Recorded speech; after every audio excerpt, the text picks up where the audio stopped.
Welcome, ASLers. We are now commencing Skirmish in the Snow. Hopefully you guys have checked out the strategy session about it. I still haven't actually figured out where I'm going to put my smoke. I'm going to put it in a general area, but we'll get to that in a second. But again, from Out of the Attic, issue number 1. I saw this on Wargame Vault for $6.95 or whatever it was. Picked it up instantly because I've been wanting to buy it for literally probably like 4 or 5 years. Easy. And it's just been too price prohibitive. So for me, easy deal. Some of the scenarios I picked up in it, they're fine. Some of them have probably been reprinted in some of your other modules, as well as some of the articles. But for $6.95 to have, I don't even know what, a dozen to 20 scenarios, it's you can't go wrong with the deal. And some of the articles are pretty darn good. The original articles that we've been exposed to for a long time, and just some really solid information. And so anyway, without further ado, let's go ahead and go to the board, and I'm going to show you some of the changes that I made to my particular strategies after thinking about it a little bit more. Again, this is what you need to do. Does this work? What happens if he does this, that, and the other? Could my decisions be biased a little bit? Yeah, it could be, but I kind of want to make it interesting. I kind of want to do things with a purpose and for reason, not just to counter the other side. And you'll see how hopefully it develops in a pretty, quote, routine, non-routine fashion. Again, we're going to be covering ASL, so therefore we might have some longer discussions on rules popping out. More decisions are going to have to be made based upon the ASL rule set versus the SK rule set. So therefore, if you remember them, then you'll have to keep a couple more things in your mind. And sometimes you'll lose track of things. So I'll go ahead and zip over to the board, and actually we're going to go ahead and review the special rules because I did that last time and I completely forgot about some. So hopefully this thing will zoom in properly. All right, EC Snow, no wind at start. You guys can probably barely read this. Mine's gritty as well. Not sure why my PDF didn't come out that good. Well, ground snow, we'll cover the map again. Terrain differences, ammo shortage, you got to remember that. Actually, I'm going to read this right now. So whip out your rulebook, A19.131, read along with me. I'm obviously not going to read it, but I don't know, hell, maybe I will. Maybe I'll go pop it out. AT gun may use bore sighting. I did change my bore sighting hex. We will cover that. The C6.4, I will go into discussion about this hopefully very shortly. But you know me, I have a tendency to be, talk way too damn much. And it's so I got my ammo shortages. I'll show you that, and then my smoke. So pretty much that's it. I got to remember my smoke. We're gonna go read ammo shortage right now, A19.131, and then the bore sighting as well. So let's go rip out our E rulebooks, and I'll pop that bad boy up real quick. We're going to pop ground snow as well. Let's go to ground snow first. So popped out my E rulebook. Again, great resource. Do you need this version of the rulebook to play? No, but considering technically it's cheaper than the actual paper rulebook, you've got the charts. If you need the charts, you could print them off. Like say, hey, I need the terrain chart. And actually, how I go about going through the rulebook actually is I use the index constantly. If I want to look up ground snow, I click index. I don't go to E because I have to scroll down, do all this bullshit because I've got these expanded. It takes me an hour and a half to find E, and I usually miss it. I simply go to index. It's at the top. Ground snow. This is only about 15 or 20 sections. Ground snow, GL right there. Boom. ground snow. You can't get there any faster than that, people. You know, E3.72. ECR is wet unless deep extreme winter also apply. It doesn't. Fires, not going to really worry about fires too much. This might come into play, but it may make an impact on play. So blazes will spread only to adjacent if they're connected across the building woods brush symbol. So if you have a gap, an open ground gap, it will not spread. That will come into play only if the tanks brew up, and then they transfer to the terrain, and then the terrain switches. This scenario may be short enough considering when the gun is likely to come out, but you never know. But anyway, it spreads only if connected.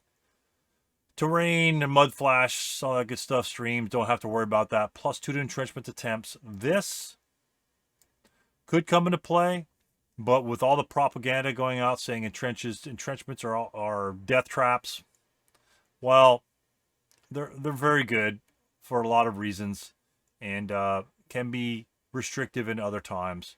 So you just have to know what you're doing with entrenchments. But entrenching, I love entrenching. I loved entrenching since I started playing squad leader back in the day. It changes the terrain. I mean, as you'll see the map, if you didn't see the scenario strategy review, most of it is going to be woods hexes. So if your Germans aren't doing anything and they have the concealment or are lost their hip because they fired, and then you redeploy them to an area, it might be useful to entrench. So that is always ignored by a lot of players. I see that in a lot of scenarios where a lot of players just refuse to entrench. Where I think they could be handled, give you a huge advantage if you have some entrenchments lined up. One of the easiest advantages in terms of just mobility and saving your asses, and you'll discover, I'm sure you've discovered this soon enough, is routing your units across roads. You know, if you've got a shitload of guys or a couple half squads that aren't doing anything, or a couple conscript squads that got their asses busted down to conscripts, send them off and start digging holes somewhere. They're not going to be very effective combat-wise, but non-combat-wise, they can still entrench. Half squads can entrench like on a 4, I believe. I don't think there's any modifiers for being conscripts. But half squads are a little less likely. So therefore, if you fail twice, and then, you know, it's a -2, you could possibly get it, and you never know when that +2 or route manipulated terrain will allow you to save your units. And those SK players essentially have gotten away with murder, or maybe have avoided murder for failure to route, because everyone just low crawls in the open ground instead of being taken prisoner. All that shit goes out the window. All of that goes out the window. Forget the low crawl into open ground when your back's against the wall. It is not going to happen in ASL. Your units are going to surrender all day long. So your defensive lines must change. But, you know, we'll see that in future games. Cavalry movement, ground snow, they must expend another movement factor, elevation going up and down. Not going to happen. Road bonus is not allowed unless a plowed road. That is pretty much your entire ground snow effect. Period. Right? No road bonus. We don't have any elevation here. We're not going up and down hills. Everything's normal. No road bonus. And then the vehicular movement, this is this one that might apply. Not quite so much for our vehicles, because I think our vehicles are RST, restricted slow turret. Road entry cost is 1 MP, not a half, because the roads are snowed. You know, there's snow all over us. Non-tracked vehicles, which do not include our vehicles that we have in the scenario. Half tracks are tracked vehicles. So it doesn't say fully tracked vehicles, it says non-tracked. So if you have a half of a track, the half track qualifies it to avoid this penalty. So motorcycles, trucks, armored cars, shit like that. Expend 1 extra MP per hexide. Crossed. So there it is. Now the road bonus. I think the road bonus B3.4. I think. Yeah, let me check into that. Well, I'll check into that later. I'm thinking how it might apply if you actually had trucks. It doesn't say the roads do not exist. It just says is not applicable unless you're using a plowed road. The road bonus is B3.4. We'll check that out real quick. And then deep snow. So deep snow is not what we apply. So this doesn't apply. We stop reading here. Vehicular movements, 1 MP, period. Doesn't matter what it's at. Infantry movement, up and down terrains, no road bonus. Let's go to road bonus of 3.4.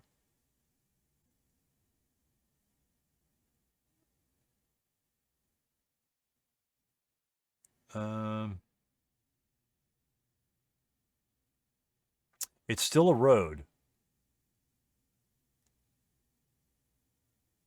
Let's see. Vehicles may cross roads at 1/2. Is that a bonus though? Snow.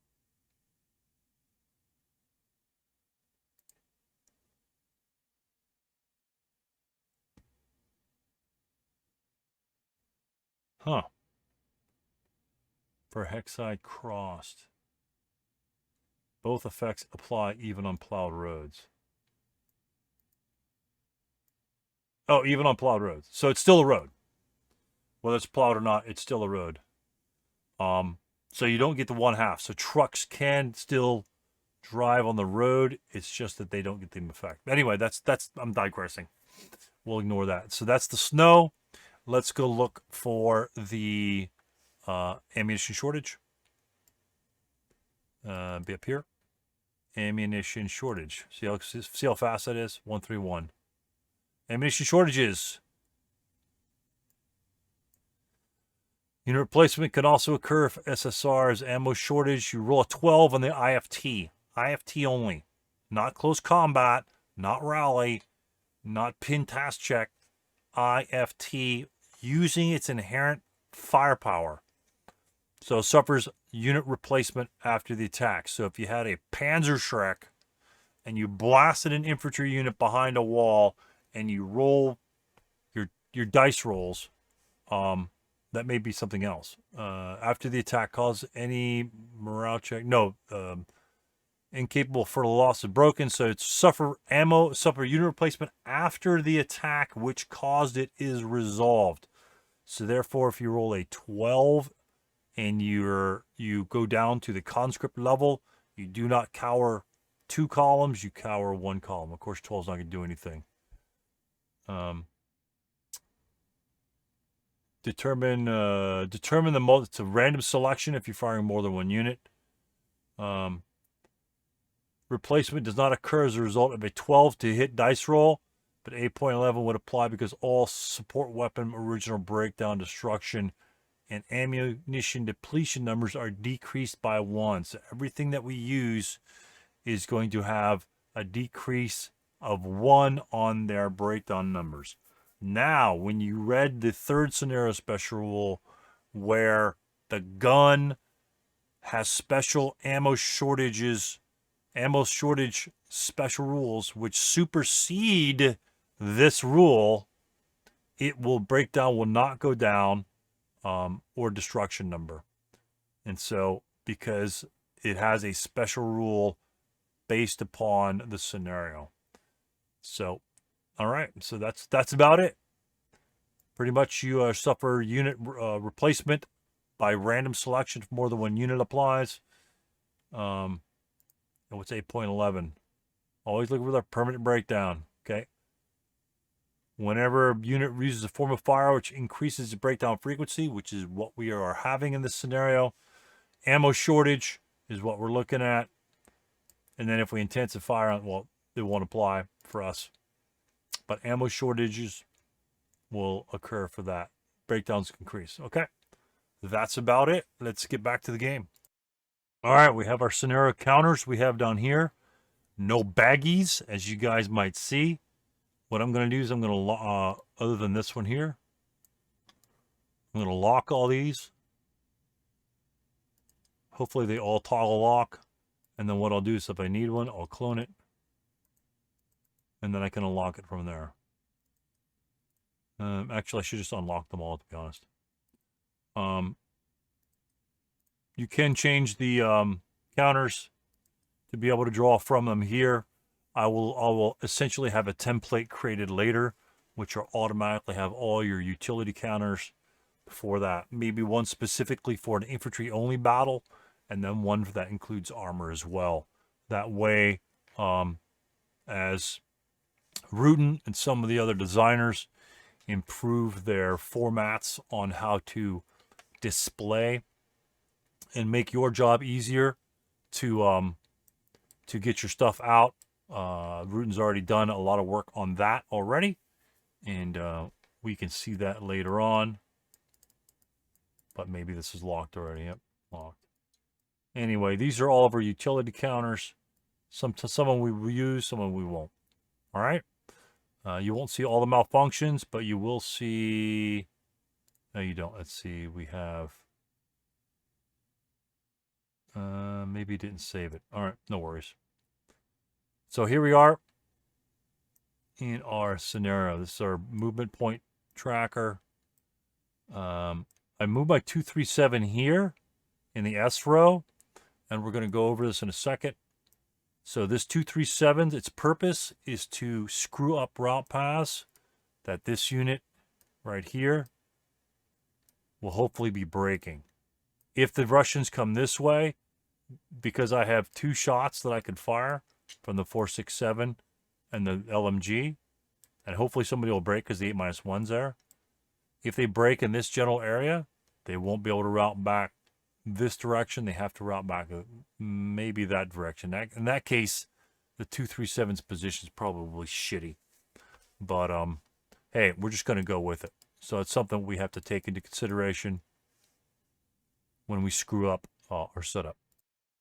So it might not be in the best location, but again, if this 237 is here and the Russian chooses a northern path and the mortar breaks any units in this general vicinity, they won't be able to route this direction to go to this terrain.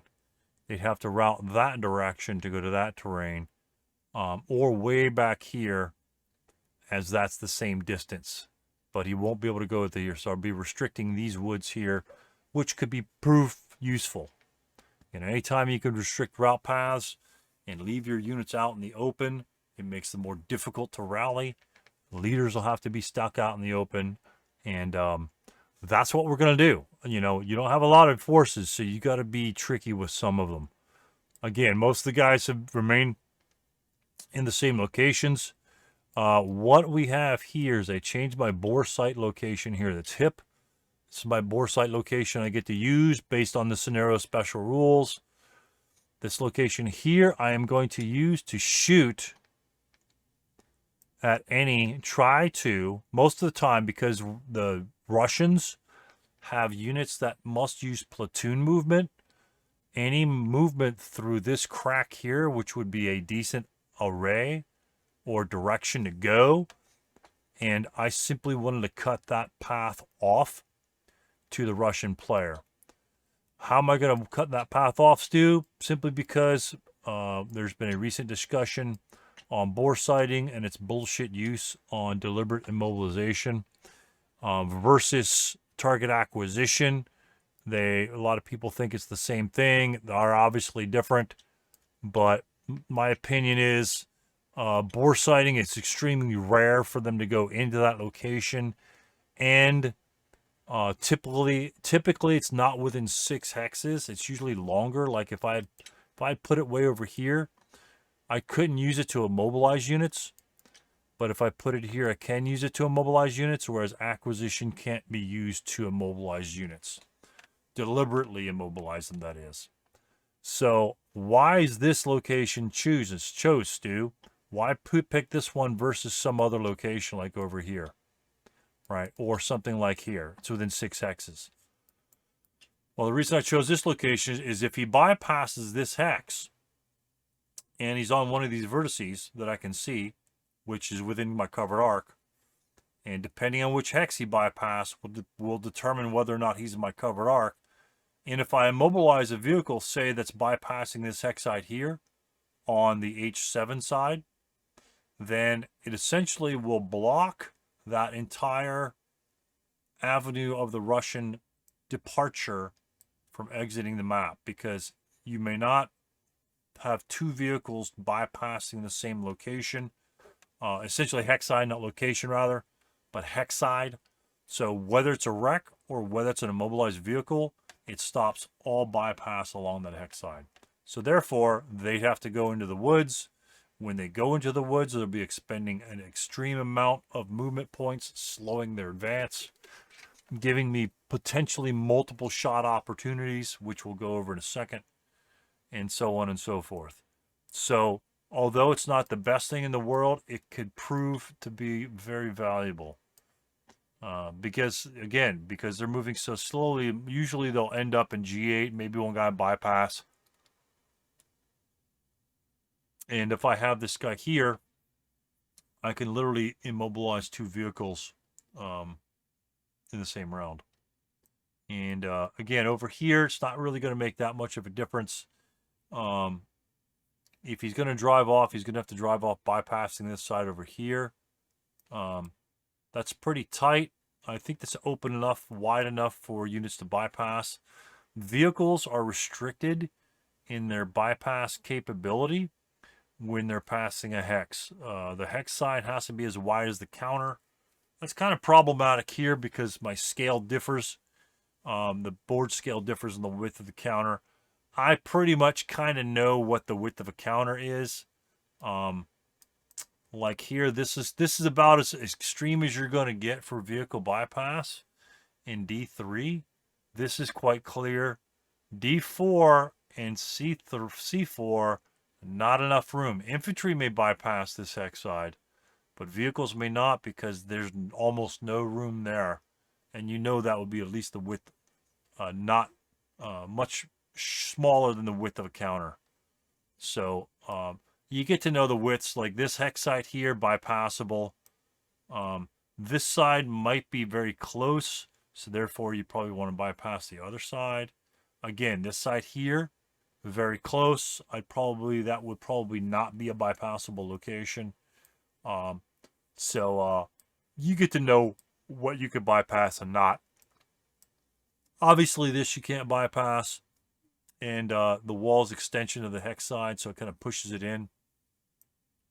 So that's the idea there. Again, all my other infantry units I think have remained the same. I moved the gun over here. For one thing, the reason why I moved the gun there, I'll show you in just 1 second. Another thing we need to take into account when we're determining our setup parameters is our ability to destroy items. Our 75 gun, although we have 1 round of APCR, which counts as an AP shot, and that counts in the 75.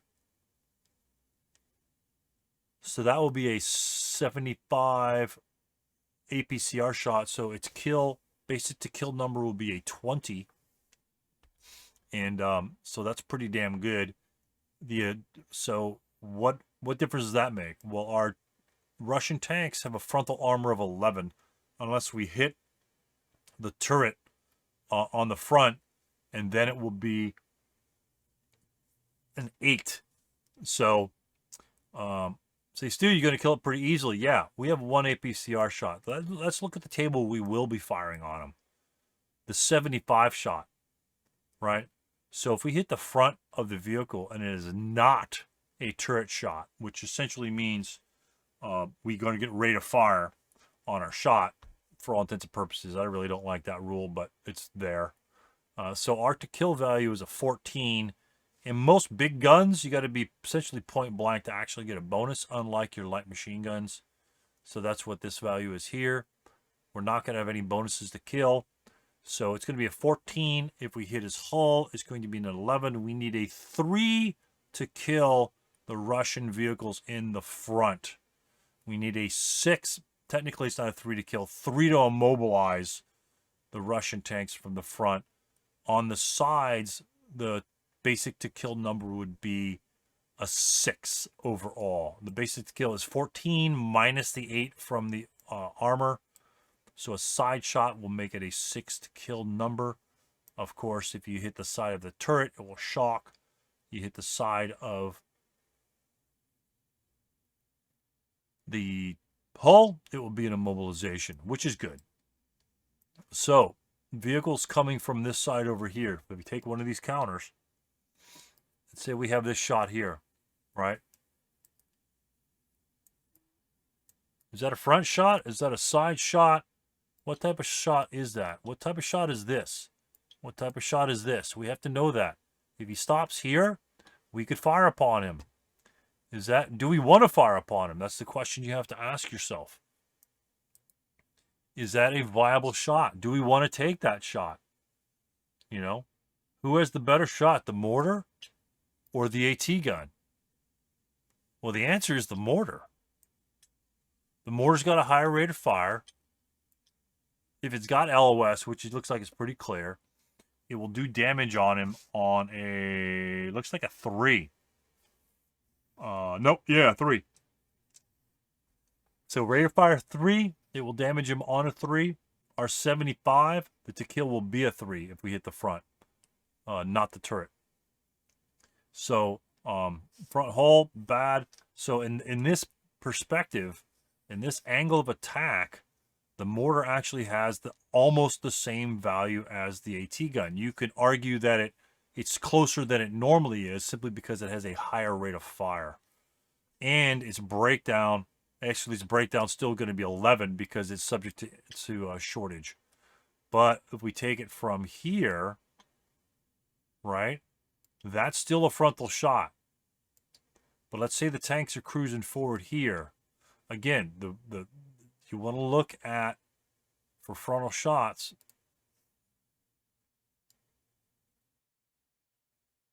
you know, if it enters the hex side like that, if the tank moves here, that's still going to be front armor. However, if instead of the tank moving there, he moves here, right?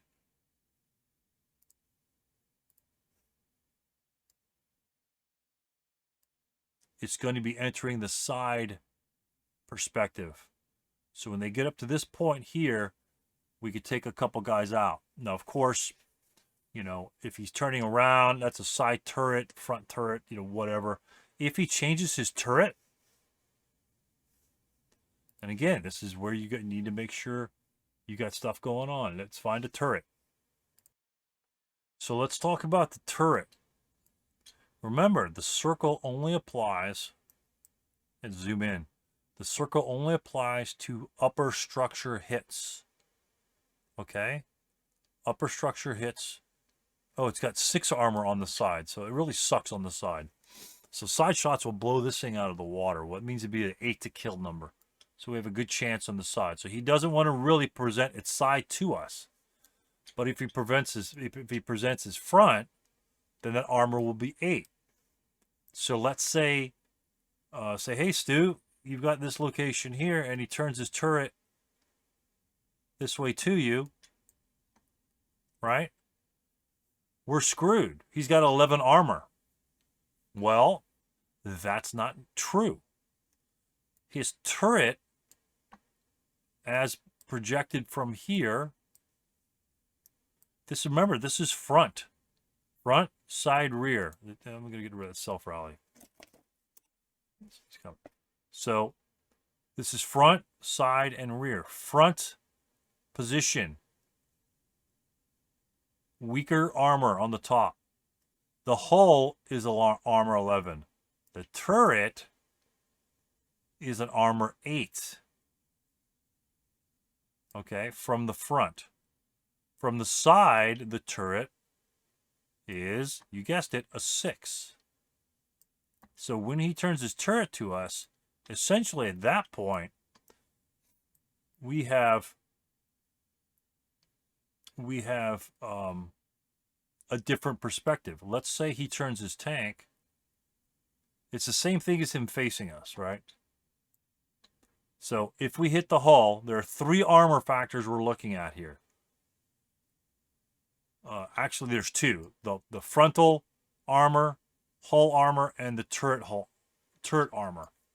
If we get a flank side on him, we're looking at, and his turret is facing this way, we have two other types of armor. We have the reduced frontal armor based upon the turret, which will be what? 11. The weakest armor after that is going to be an 8. And then the side, if we hit the hull, a shot from this direction, we'll hit the side of the tank at the hull and will be a 6 armor. So at this perspective, it is not 11-6, it is 8-6. So we just don't want to hit the hull from the front. Now again, most of the time, you want to be taking flank shots. So even though he may have this perspective, let's say we open up our guns and we lose our concealment, we shoot our guns, and here's the situation, and he's here, and he takes a shot. Instead of turning his hull vehicular covered arc change, let's say he goes and takes the +2 for turret covered arc change. Well, that's a decision that he has to make as a defending player, right? He could turn his entire tank towards us, and therefore his hull would give an 11 factor, and therefore he'd eliminate the 6 vulnerability on the side. So in this case, it would be 11-8 versus an 8-6 orientation here. But that's the choice that the defender, or in this case, the AFE owner, has to make. He might want to continue to move forward or do something else, or keep that shot to be baited. But again, keep in mind, you have to understand how these armor factors work. Very important. And he is restricted slow turret based upon the thick. So he will not be CE. If he is, and don't do this in your games, if you go CE here, you're going to be unable to fire your main armament. You can still fire coaxial, but no main armament. It will essentially, the only purpose to go CE for these particular types of tanks is to get the road bonus right. Or suck snipers off of 10-3 liters that are around you somewhere. I don't know. But usually that's not the case, that you see a CE on these thick vehicles. As soon as they see an enemy unit, they button up, they start firing. All right? So that's what we're looking at there. Again, I have to wait for him to get a flank shot. It might be over here. He might be moving. I might have bonuses. But if he's back over here at this point in time, I'm probably going to lose anyway. So not a bad approach, to be honest with you. I'm just making a game decision that, taking a chance. Taking a chance of which side he goes to. I'm just going to leave the turret over here. Again, I can either put the gun over here and defend that spot and then miss this in the same breath, or put the gun over here, protect this spot, and hopefully get a flank shot. Can I put him right here in the middle? Yeah, sure. Most people will. Why will you put it in the middle? Because you can see this hex and you can see everything. But I can see everything from right here. I get to see all these I get to see all these hexes. He's not going to bypass G1. Why isn't he going to bypass G1? Because if I haven't destroyed any vehicles, he's going to be doing platoon movement. And you have to keep within, you have to remain adjacent, capital adjacent, which means LOS. So if he bypasses this side and I move a vehicle here, they're not within this LOS. So therefore, that's not a viable move. He'd have to bypass this side. And again, I have a line of sight to those sides, and I can blast them from that. So that's the idea of my turret over here. Plus, it's a very strategic shot to blow these guys away here.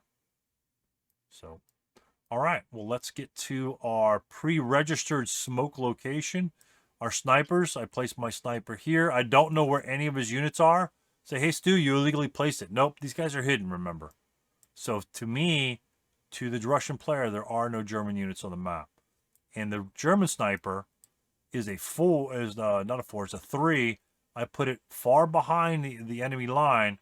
So since he only has 2 liters, any units breaking will have to route towards my sniper. And if it activates, more than likely it's going to inflict casualties upon those units. So if I inflict casualties upon those units, that means he doesn't have those victory points to exit the game. All right. And it's a possibility that I might pop one of his 2 leaders that are in the back, that aren't in the front leading. So it's a two-pronged sword. You know, he's not assaulting us. You know, he doesn't need the 10-3s up front, stuff like that. And he doesn't have any, of course. But therefore, his leaders have a propensity of being in the rear, and my sniper will catch all those units. And so he's got to continue to move forward, and hopefully I can kill him from there. Plus, it's far away from this guy. I don't think I have to include him with sniper distance in between that, so they can be put anywhere. So on the smoke placement, let's go to rally phase. We are going to go to the rally phase of Russian turn 1. Oh yeah, here are my dice rolls. Again, the HE was a 2. The AP was a 3. This APCR is part of these rounds. I'm just going to put it right here. And so it means I have an APCR round to go with that. Once I use it, I'll discard it, and then we'll go to the AP. Again, these were probably 5 minutes to create. I created both of these counters, all 3 of these counters in about 5 to 10 minutes. They're pretty cool. Some bling you get to add to your game, and so on and so forth. So no reinforcements going on. We have 7 turns. Not bad. Again, 24 VP. So let's get this bad boy underway. All right, so let's commence. I made some adjustments to the board. Move the 8-1 leader back to the 447's position. This position up here is just going to be for long range harassment of the open. Don't really need the -1 leader for there. If he breaks, maybe we'll put the 8-1 right here. You really can't route anywhere out of the woods.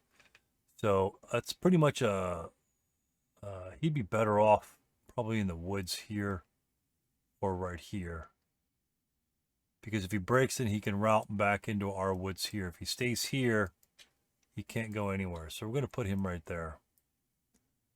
That way we've got a cover on here. 1, 2, 3, 4, 5. Maybe we'll move the 467 to 447. The 467 here can shoot at N8 to prevent any sort of occupation of that location there. And if this particular unit hasn't been exposed yet, he can fire at N9 as well. So that's kind of what we're going to go with. But yeah, we're going to hit him here. That way, if he breaks, he can possibly retreat back to these locations here. Maybe here, excuse me, maybe here will be better. Cover the line, cover the building, or there. Yeah, probably there. That's a better spot because he could fire this way. Yeah, we'll put him there. We won't need to be firing at every single Russian unit. Plus, it'll give you, like if the Russians do come this way here, it will give you protection from their advanced fire. So we'll see what happens. But anyway, and we have this unit here behind as well. So our smoke, where's our artillery request round? Let's go find that AR real quick. All right, the AR is not within this particular counter set. So we're just going to put a smoke down for the central one. This will be a pre-registered hex. The accuracy will be 1 through 4. And if when I miss that roll, the direction extent, I think will be halved. I'll double check that if I should happen to miss my roll. But to block lines of sight, so because we're going to be moving, mostly double timing, 1, 2, 3, 4, 5, 6, and then advance. So I think we could drop the smoke in one of these hexes, probably this one here, to prevent lines of sight from either this direction or that direction. And we want to advance into the smoke. It won't necessarily give us LOS to anything, but if we put it here, it will allow smoke to all these locations here, so we'd be able to obtain positions in all these terrain features. So if we put it up a little bit more, the same thing would apply. Actually, it would increase it from there. So 1, 2, 3, 4, 5, 6, advance. 2, 5 will be there for 2 turns. Yeah, we're going to try right here because this will also put a smoke here from units firing this direction. This will be super long range for almost all the items, and some of those LOSs might not be had. So we're going to try the pre-registered fire right there. Let's get my dice tower out and all the dice. All right, so let's we're going to go to rally phase. Let me get my little cheat sheet here. We got a rally phase going on. I, as the Russians, have no rally. Nothing to rally. I might want to put one of these guys on top of this tank, though.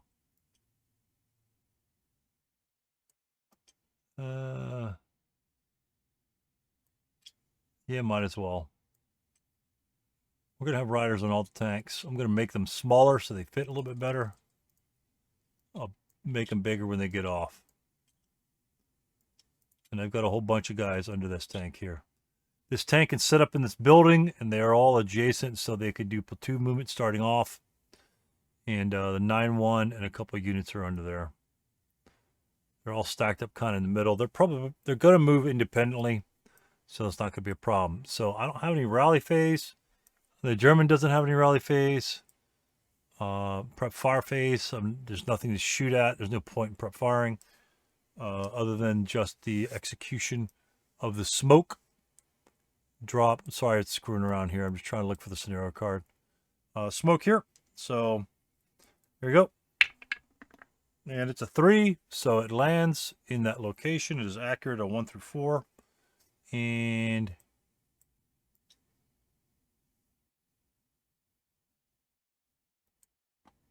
I'm going to put the smoke out here. All right, so we got our smoke placed in the 7 hexes. And essentially, if there's any hidden units, I didn't expect any hidden units to be here, but this is a good spot. And again, it prevents fire from this direction.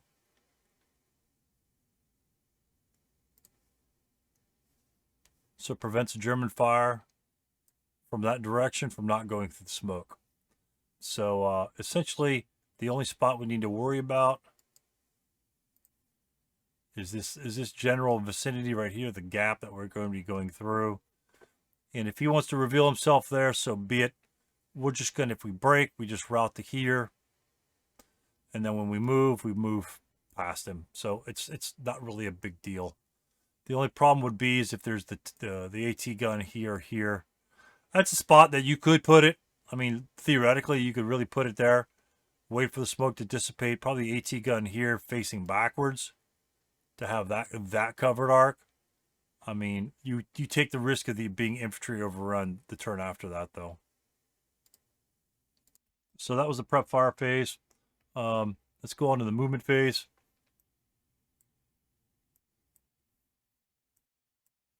We're going to do some armored assault with the platoon. We have no bonsai, so I may just armored assault with like the 9-1 and a squad. I really don't want to bring that much attention. So everyone else is going to go independently. We're going to send some of these other scouts out first. Remember, his setup location is S. Let me double check that. It is S. And so the enemy is going to be about right here. So we're just going to double time probably into that location. 1, 2, 3, 4, 5. Advance. So we're going to do that. We're going to CX this unit here. Let's go get a CX counter. This is locked, of course. So we're just going to clone it. I'm just going to stack a couple off right here. CX this unit here. Bypass 1. Bypass 2. Bypass 3. 4, 5. No bounce. And we'll just go 6.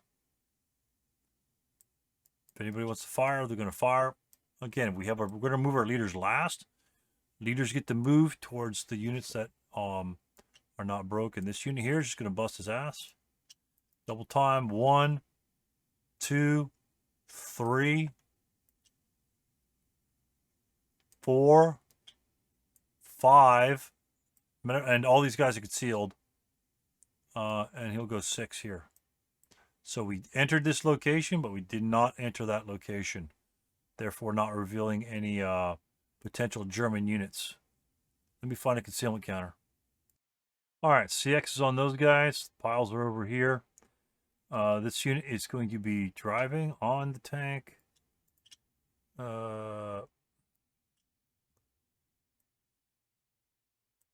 Technically, we could move there. Why would we not move there? We need to be moving this direction. I don't think we'd split that way. These guys are going to be moving. Okay, these guys are going to move now. We'll double time this unit here. This tank is in this location. Just going to put these guys in front. Double time him. And he's concealed. 1, 2, 3, 4, 5, 6.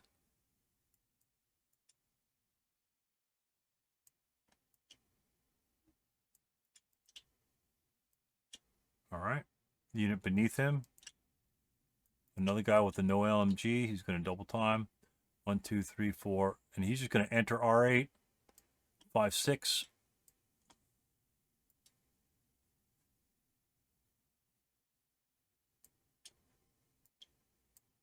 All right. And then where's the double time gun? Oh, here he is. Okay. We're not going to move with the leader. With this guy independently as well. Everyone's moving independently. We're not going to get shot. We're not going to give him more than one target to shoot at. 3, 4. 1, 2, 3. We're just going to move 4. The 8-0 will then move because both of these locations are safe to move to. He's going to go bypass 1, 2, 3, 4, 5, 6. Technically not the safest spot in case a mortar's over here. Mortar will not be in the building because they can't set up there. But he's not CX'd, but he is concealed.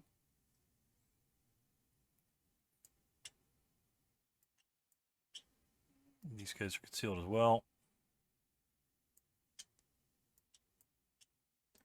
And he didn't counter exhaust. The other LMG we're going to move. 1, 2, 3, 4.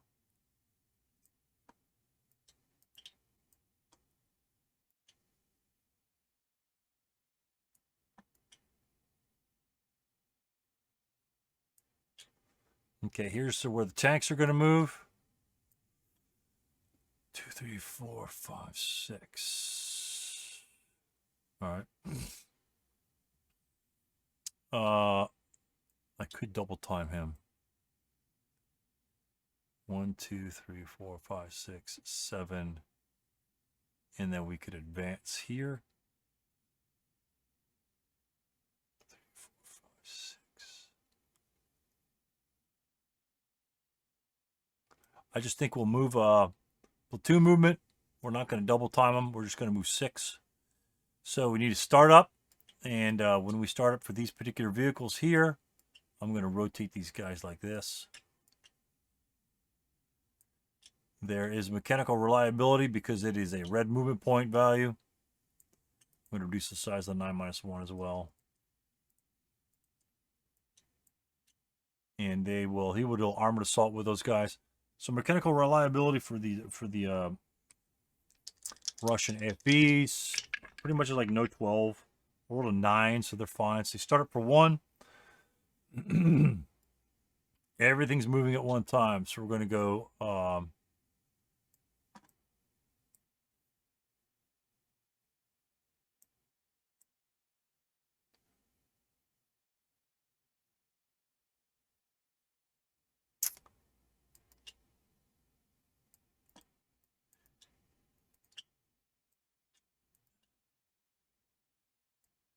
We're going to go 2-3. You might as well bypass here. 2-3, because I'm bypassing.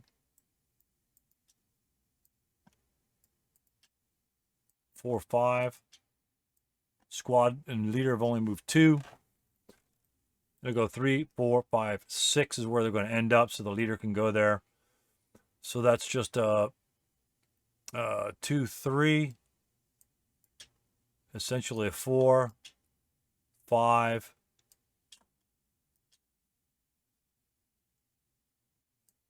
6, and 7 for the vehicles.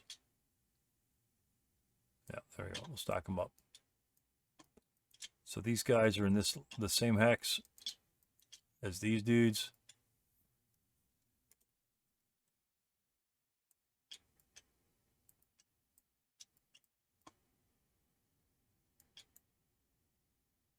Okay, why are you flipping up like that?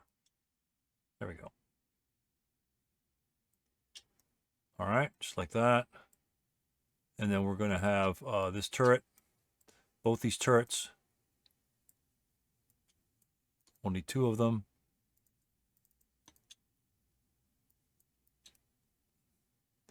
We're going to face this direction. In case anybody pops up over here or point blank, then we could blast them. So that's it for the movement phase. Let's see how much we can go. I think we'll go like this scale here. Again, this 2-3-7 here is not to fire on anybody. It's simply going to cut route paths and then maybe kill some units later. He's simply going to be annihilated if he fires on anyone. They will break. They will go to this location here. It serves no purpose. He could actually route through the tank to get there. He will rally at the beginning of the Russian player turn 2. It will do nothing to the Russian unit. The only thing he can do is try to kill him. And because his firepower is so low, it's not going to make any difference in the world. So, in all honesty, you're just giving up one of your units for literally nothing. His purpose is to cut route paths. That's it. All right? That's why I'm not firing. There's no point to fire. Could I kill somebody? 4 minus 2. Yeah, if you roll 3.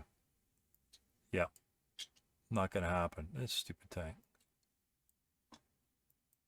Doesn't like that counter on back of it. I'm going to put it in front.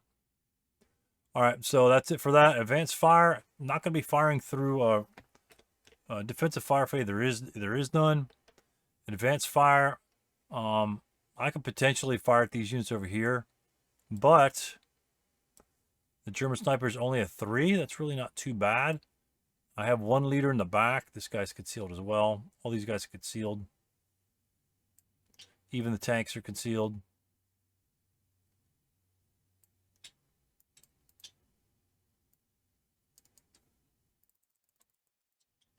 There we go. So even the tanks are concealed. Advanced fire. I don't think there would be any. I think if the German unit were right here or right here, he would have fired on some of these units that came up to leave some residual. I don't think the tanks would have jumped up in the front, even if he knew where the guy was there. So that's going to be it for advanced fire. Route phase, none. Advanced phase.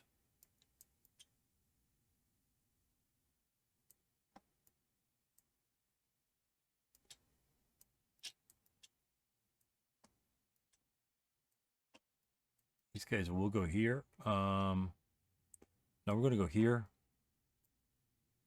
He'll go with him.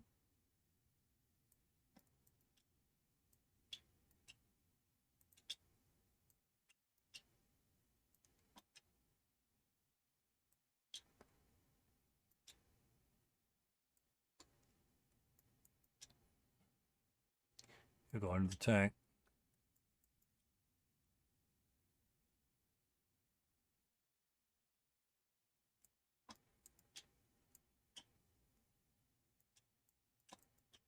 Under the tank. That's about it. Again, if any of the Germans show up, We don't have the average 2 multi-man counters per hex, but we have a lot of firepower. Everything was in normal range except for this hex here, and nothing. They can't set up in the smoke. If there's a German unit there, you can't see us anyway. Can't do anything. So that's it for that. So that's it for the Russian turn 1. Let's swap it. German turn 1. Come this way. So if he's going that way, I'm looking at this particular options that this unit has over here. Do I move up to this location early?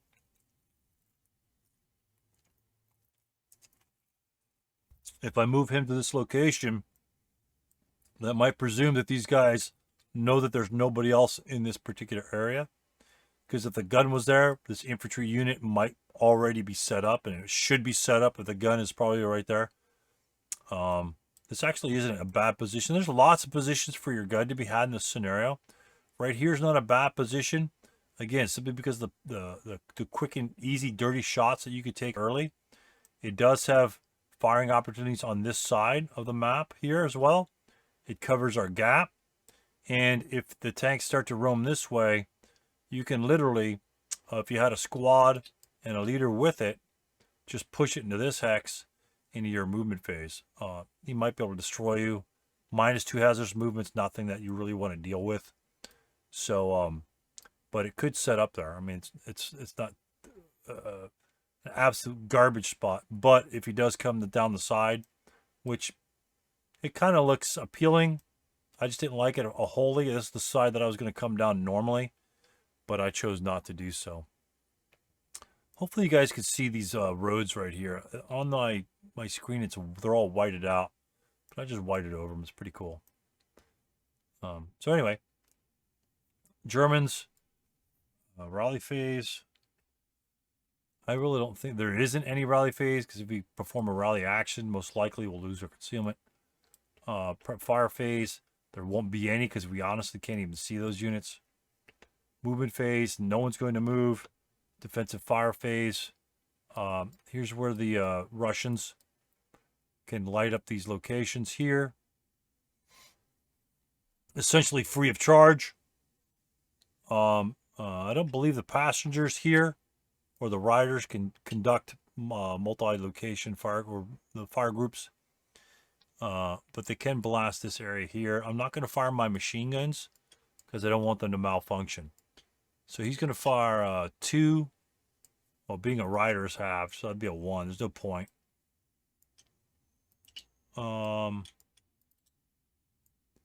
These units will fire 8 firepower, +1. Rolls a 10, no effect. These units on the ground right here fire 12 firepower, +2 in this location.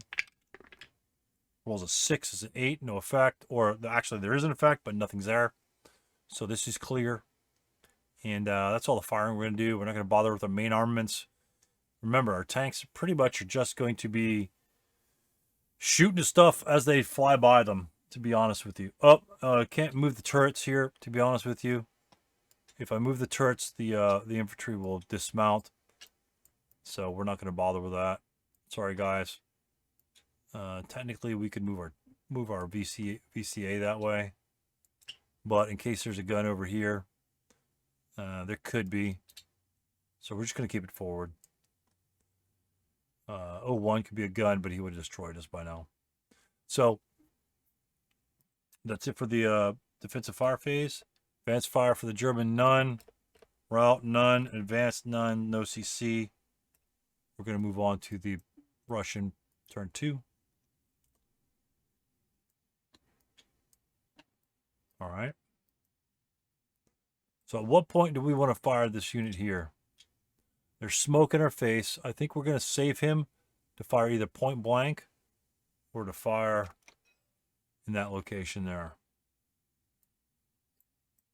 So I'm going to change my hand to red so you guys can see it.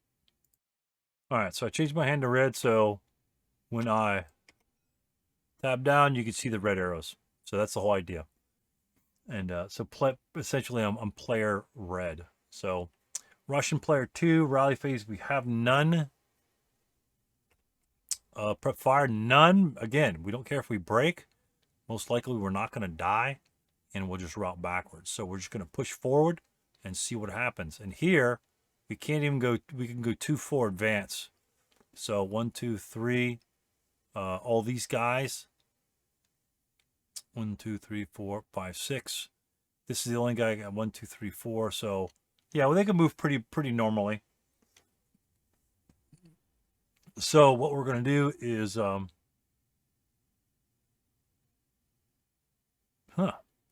wondering about the platoon movement and loading these vehicles. That's pretty cool. You're going to drop all 3 guys at one time. So let's go ahead and proceed just in the movement phase. We got no prep fire. Let's go and move. Let's move our first unit. Actually, we're going to move him last.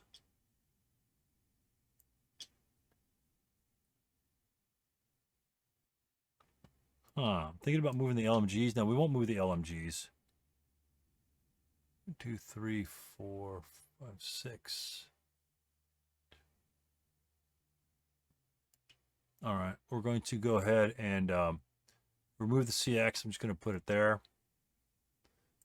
And we're just going to move forward. So we're going to go 1, 2, 3, 4. So now we have to think about what the Germans might want to do. Do we want to blast that location?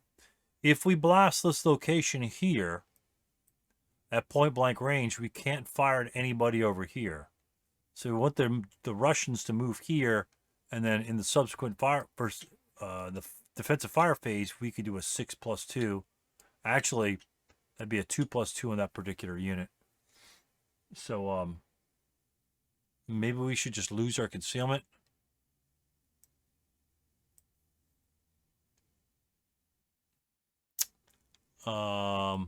I'm thinking about maybe losing this guy's concealment over here. That's exactly what I'm going to do. I'm going to lose this guy's hip status. And you say, hey, Stu, why didn't you do it for this guy? Because I want him to think that nobody is there. Oh, I need to flip that. Did I flip that? There we go. So I don't want him to think anybody's there. So if I reveal this guy on the right-hand side, I'm not going to have any effect on the fighting anyway. I'm just causing his loss of concealment. Right? He can't fire back at me. It's going to be, that's not probably not even range. 1, 2, 3, 4, 5, 6, 7.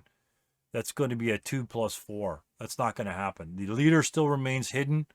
So if I want to move this guy up, he doesn't really think the leader's there. Or I can move the leader later on or whatever. So anyway, I'm going to have to cause him loss of concealment. Again, the reason why I'm doing that, right?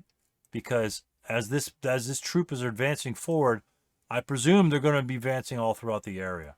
So I'll take my 6-2 shot here, and then since this guy's concealment's lost from the unit in the out of the direction over here, then I could take a 6+2 in the defensive fire phase. It's much better than a 2+2. It's terrible. 2+2 is worthless. So at that point, I might as well just fire 12 here and call it good. Or just fire the 8 and then fire the 3 over there. Actually, that wouldn't be so bad. Yeah, that actually wouldn't be so bad. So should we 1, 2, 3? So nobody else could make it there but him. 2, 4. I'm not going to fire anybody in here. 4. So I could fire 6+1. Not bad, and save my 4 for this location over there. Pretty much the same chart. Let's go ahead and do that. We're going to fire 6+1. We're going to fire the LMG. We are going to lose concealment or lose hip status. We're going to, just in case some of his leaders want to move over there. So this is going to fire. Where's our first fire? Here it is. Let's unlock that.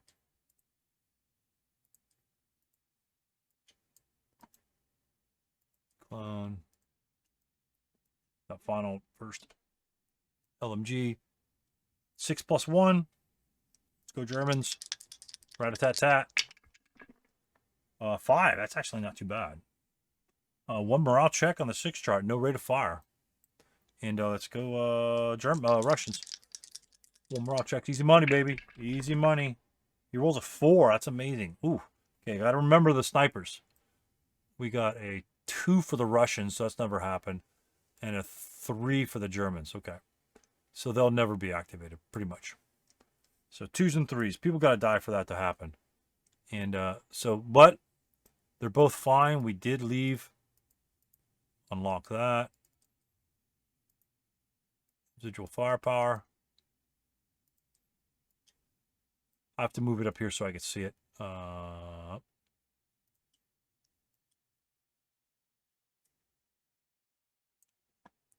Do residual right there. So we're good for that. We could fire again. That would cause this unit to be final fired for the most part. We're not going to bother. Actually, we could have fired twice over there. So, but it does leave 2 residual there. It's going to be a 2+1. Better than nothing. All right. So the next unit will move. This guy will let's just remove both of those. He's going to go 1, 2, 3. Do we need to draw his fires? What the question should be. It's going to be a 4-2. These guys are just going to advance to the smoke. These guys 1, 2, 3, 4. Advance. 2, 4, advance. You can go 2, 4, 6. And that'd be a good shot. Actually, yeah, we are going to draw his fire. Because if we want to move the leader here, we want to take we want to engage this guy as a first fire. We want to have that counter first fired. So we are going to bait his shot up here. He will take that shot at 4-2. We roll a 5. So it's a 3 on the 4 chart. It's a 2 morale check for this unit here. We roll a 9. What's our ELR? 3. So 9, 11. So he fails ELR. He will then become a conscript. I'll get a conscript out real quick. Okay, we're just going to move him over here. Conscript comes here. We'll reduce the size.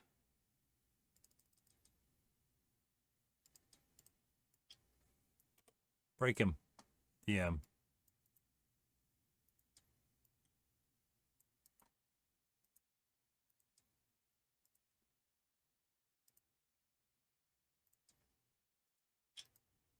All right. Oops, sorry. So he's DM there. We have 2 residual. So we're just going to clone this. Clone. There we go. Just press the wrong button. I'm kind of tired today. And we'll just put the 2s up here. And then he's first fired as well. All right. So we actually kind of a big payment there. I don't really want conscripts. Conscripts have limited range, poor morale, but they are good in bonsais.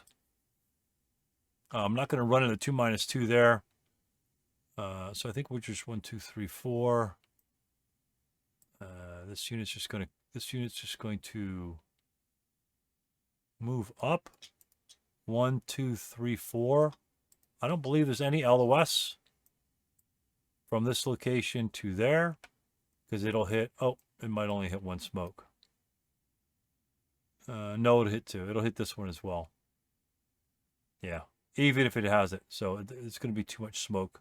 Oh, it hit that smoke right there. So this unit over here does not have a line of sight to my Russian unit here, so he'll maintain his concealment. No line of sight from that. Maybe. I'll check that guy real quick. Let's move this here. This guy over here. Get our line. Make it super small. Oh, that's a clear shot. So there's your LOS string right there. It's actually pretty decent, to be honest with you. You just set the modifier for the wheelbase really small, and you're good to go. So CX and the concealment's gone, and he is there. So What that does is that means I could pile units in this location, they could fire back. So sometimes you don't want to be making, actually it's an automatic concealment loss because I was not hip. So you can't refuse that line of sight to essentially give the Russians a free line of sight on the way back. So we're just going to pile some units in there now. We're going to move another unit. These are gone. I'm just going to pile them right here. He's going to go 2-4. Okay. The leader will just go ahead and we're going to move him again last. 1, 2, 3, 4. 1, 2, 3, 4.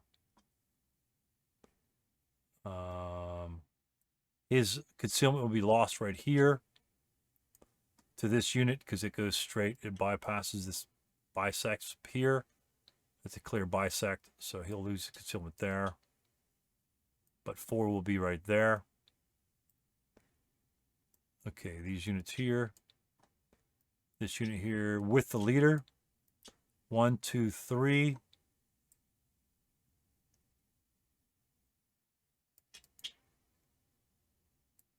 Concealment loss.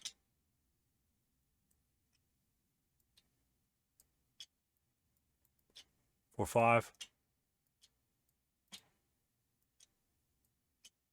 That's why I like the LMG smaller.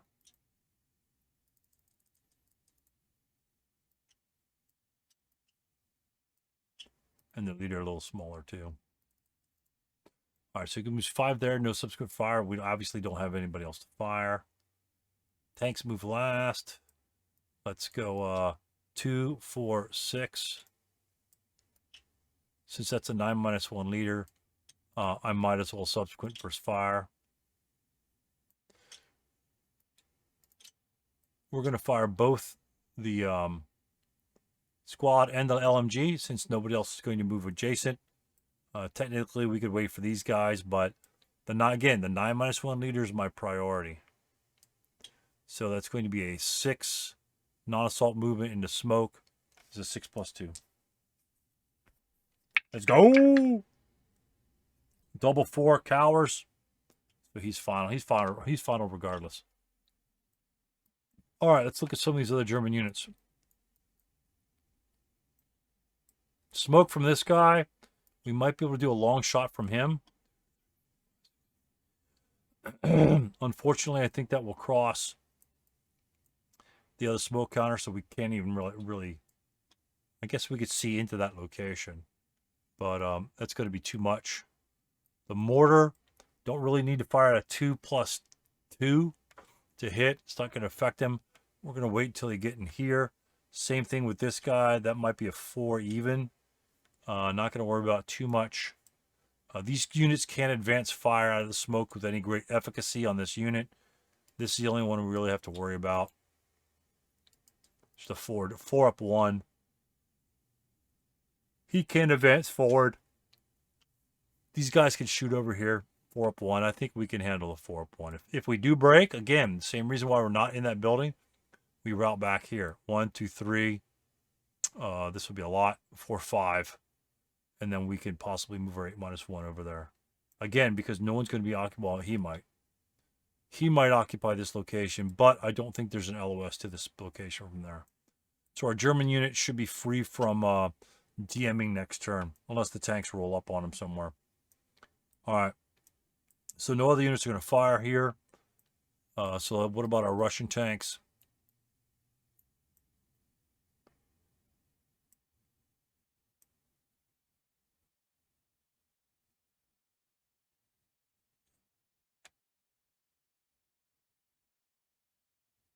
Huh.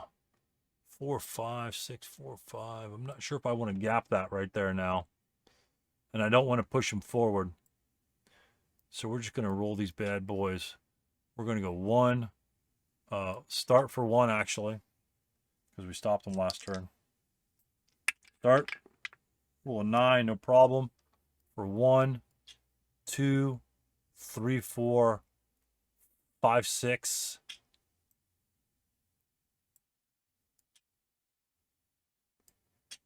5, 6. I don't want a 7. I don't want a 7 to be part of it.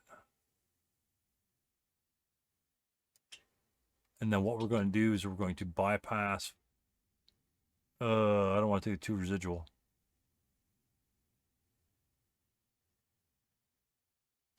Or give him and 5, 6.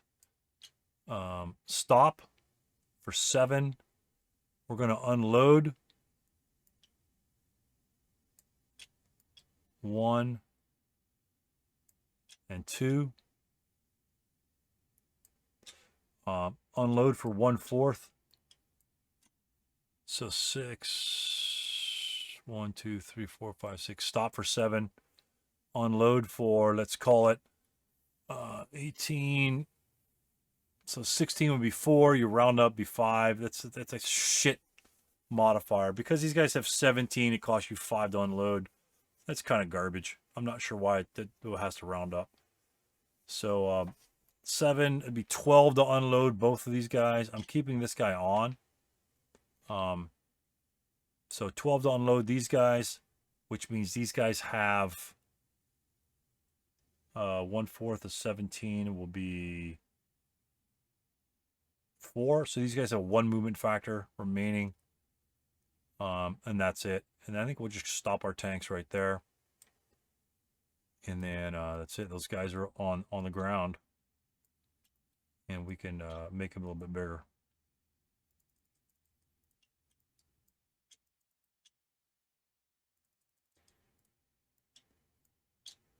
So tanks up in the forward. Again, now we can use our turrets for these. Not really going to bother with it too much, to be honest with you, in that location. I'm going to point them forward. Actually, yeah, that's what we'll do. So these guys unloaded. What's the point? So I think it was 7 there.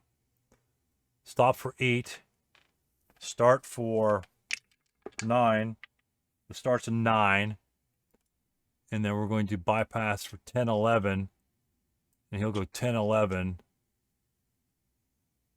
And then 10, 11 here. So this guy's in the smoke with these dudes over here. And then we're going to stop for 12, I believe. 8, 9. Anyway, it's less than 17. I can't remember.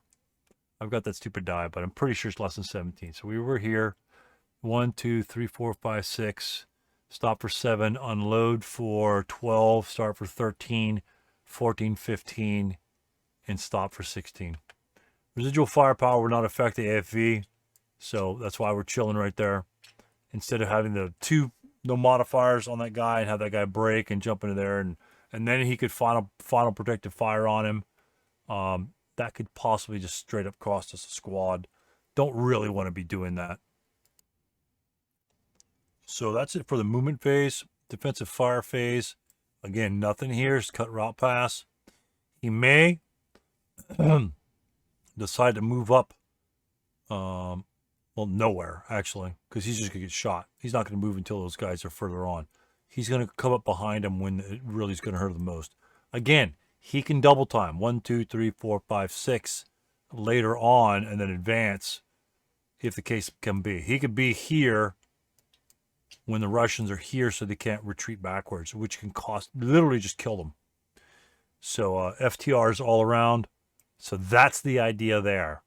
He's a 3rd or 4th turn. He's probably a 4th or 5th turn activation. So he's final fire. Can't fire at anything else. Moore's not going to fire until we hit the woods. So that's the idea there. So no defensive fire, advanced fire. Okay, at this time, this tank here, even though it's on the hex side and on the hex spine, it is on this location right there. There is smoke and it's inherent in the hex, but this unit is not in that hex and he is not affected by that smoke unless he fires that way through the smoke. Check your Q&A, good stuff like that. If I got that wrong, please let me know in the notes, but that's what I understand from a conversation about a year ago. A year ago and 3 months, probably, like in October. So even though he is at that vertex there, again, these idiots are kind of in the way, like your live counters would be. He's right here, and smoke isn't inherent, but he's considered part of this hex side over here. So residual firepower is gone. I'm just going to leave that really close by. He's broken, advanced fire. Let's go with this unit back over here. We're going to fire four firepower into the woods. It'll be a 4+1. Let's see if the Germans can do, or Russians can do anything. An 8 is not going to resolve anything. These guys aren't going to fire. He's going to fire a 4+1 adjacent. Reasonable. A 5, not a bad shot, Mr. Rusky. That is a normal morale check. German with a 7 rolls a 9. So he does break. This guy might be in big trouble.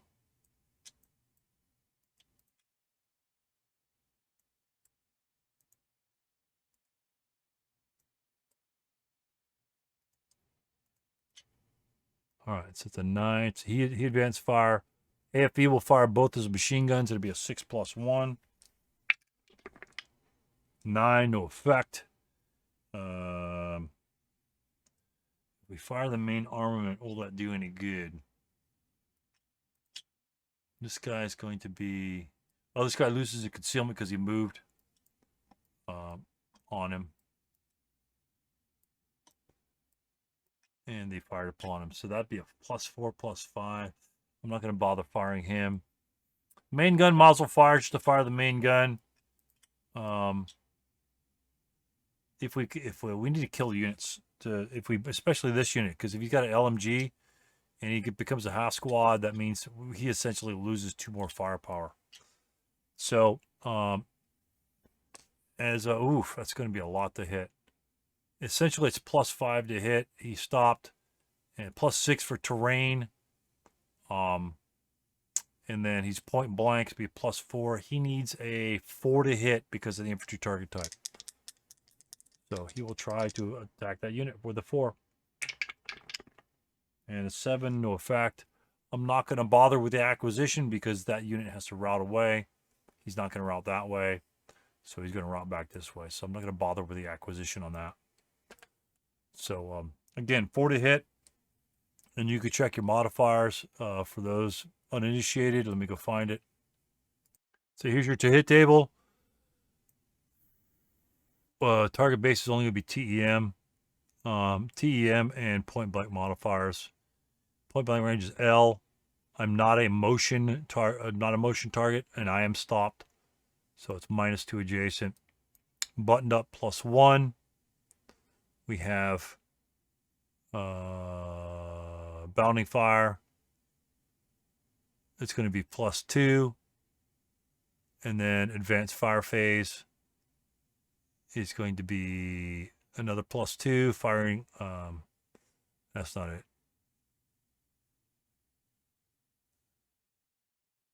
That's without entering hex. Oh, case B, yeah, duh, my bad. Again, I'm tired.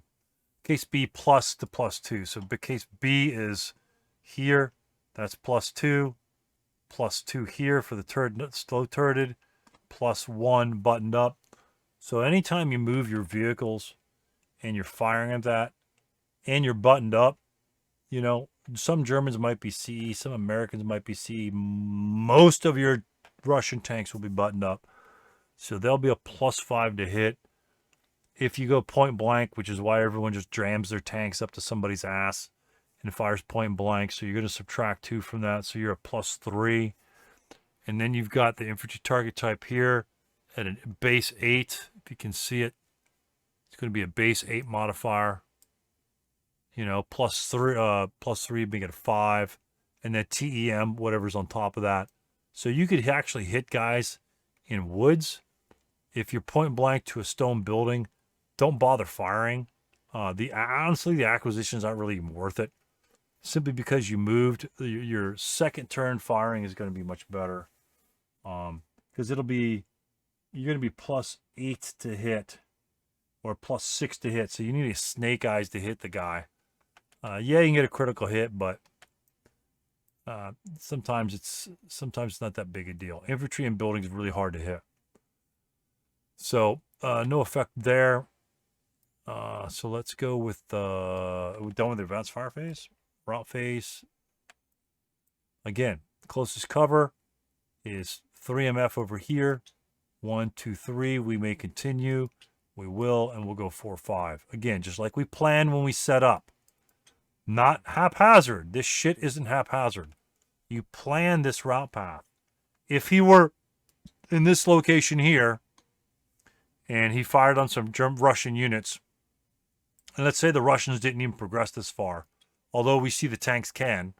Let's say the Russians didn't progress this far. You're only going backwards 1 hex, and then you're stopping.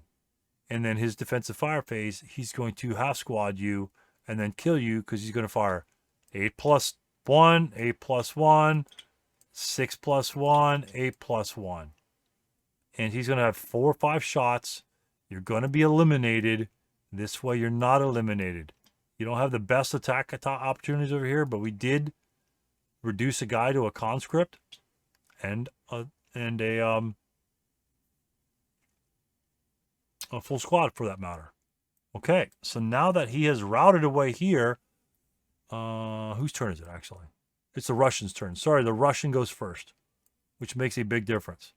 So this unit is going to, he could route forward. So if we route forward, right, then we won't be able to rally him. We will have to self-rally him on a 5. If we remain here, which because we don't have to route because we're in open ground, this is not a good order unit. We could stay right there, advance the 8-0 on him, and then he'll need, well, won't be able to rally him in the rally phase, but in the Russian player turn, he'll need a 5 to rally. The same he would need in a self-rally here. So we're just gonna route him forward to this location. Again, that does 2 things. If there's a hip unit there, he reveals the hip unit, and then he'll end his routing and die for failure to route. That's the chance you take. That's what I'm doing. I'm going to route here. There could be bad guys over here. If they are, it might prematurely cause them to fire at the broken unit. Maybe, maybe not. But moving them here or moving them back with the leader. Moving them back with the leader would actually be the worst case. You don't want to move backwards in this scenario.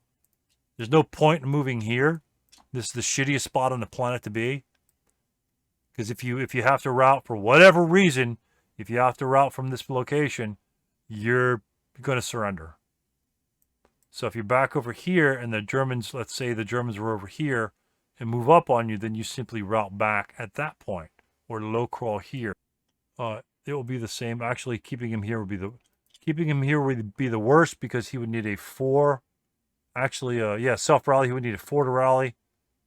Well, 5 because the leader's going to move there. So knowing your leader's going to move here, he'll need a 5. He'll also need a 5 here. This location gives the possibility of a German player might want to fire at him and shoot him. If we know where all the German units are, again, there's only 3 more squads beyond this one. If we know where all the German units are, then we could take care of them. All right? So we could try to react to them, and using a broken unit to gain us information is the next best thing to being there. So that's not a bad deal. Plus, if this was actually another connected woods, right? We can go 2. Let's say if this was another woods hex, we could legit go 2, 4, 6, and then this unit here would have to route this way, which in this case we don't want him to, right? But the Russians don't know that because he's essentially routing to his leader. So then he routes there, so he can route here and go one more for right here. And again, at this particular instance, this might be a line of sight. If this unit rallies, that might be a line of sight to this unit over here, and therefore DM him later on. So all these little things you should be thinking about when you're routing. Not just, oh, I'm just going to move to the nearest leader or go over here or some bullshit like that. Figure out what you'll need to rally in the next rally phase, the next Russian player turn. DM units, just consider them going to be broken until your next turn. So essentially, he's going to lose his DM status. Can't rally him next turn.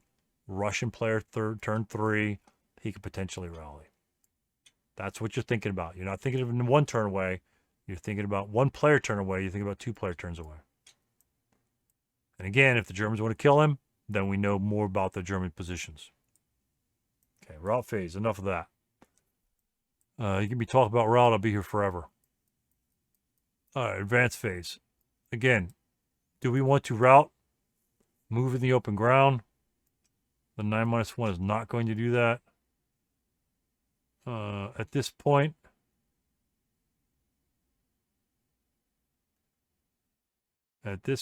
we might want to, we're going to go here, here, here, here,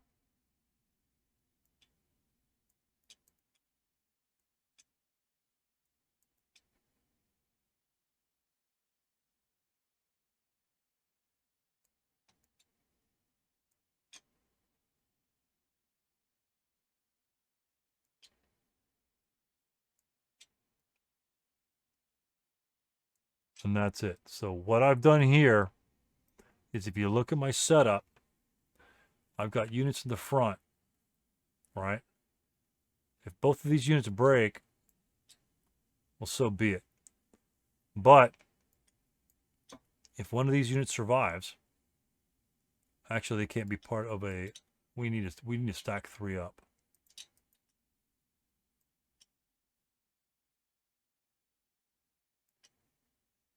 It won't matter. So the idea is, this isn't the best position to have them in.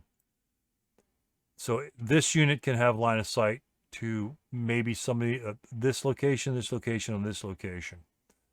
So these guys have line of sight to practically every single location. If both of these guys break, then the human wave will be dependent upon this unit to be generating the human wave.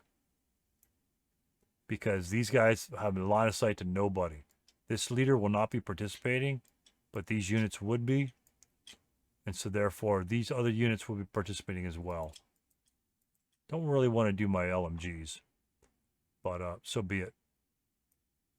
But that's kind of the idea behind that. So the 9-1, again, at this point, we're still in the smoke. So if the bad guys show up, we're +3. We don't really care about being in the smoke because the tank can't be moving forward. The tank is still protected, essentially being in a stone building. So if the gun is up here, the gun will need like a 7 to hit. That's easily missable. You know, do you want to fire your gun now? Maybe, maybe not. But that's the chance we take. You can't hide your tanks forever. And so that's the kind of concept right there. So, but we do have a human wave set up here in case somebody exposes himself on this side here, which there's lots of good terrain. That would be an obvious spot. Somebody's got to be over here. Whether they want to reveal themselves is another story. Okay. This guy over here can act.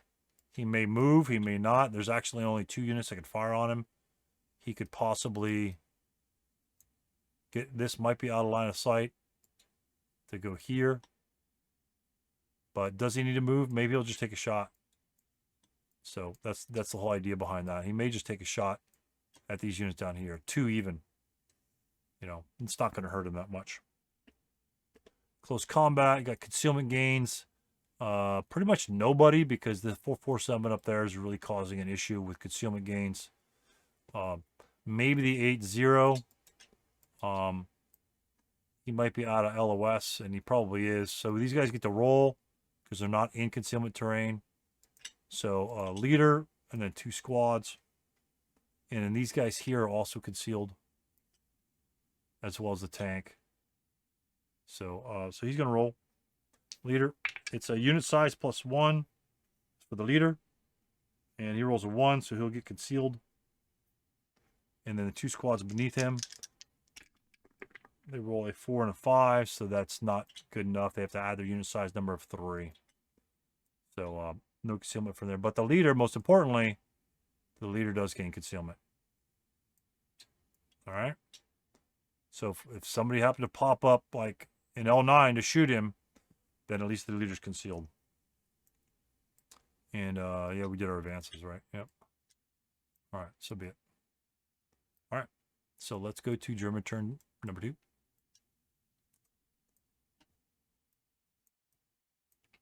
All right, rally for the Germans. We're going to self-rally. I haven't done wind. Yeah. Wind serves almost no purpose. It's turn 1, turn 1A, turn 2, turn 2A. Yeah. Whatever. Wind's not really going to play a factor in this. Again, if the tank blows up and gets smoked, maybe I'll go back and re-roll the wind. It's not going to make a difference on anybody else. 4.67s aren't going to be using smoke grenades for any purpose in this particular scenario about 90% of the time. So that's, you know, yes, the wind police are out there, but I'm not going to worry about it too much. Self-rally here, +4. Woods cancels the self-rally negative, so we need a 3 to rally. He rolls a 6, not bad, but not enough to rally. Loses the DM status. This guy loses his DM status. So now the Russians have no rally. Maybe we'll swap an LMG somewhere. No, LMGs are going to stay. It doesn't really matter. Prep fire phase. See, at this point,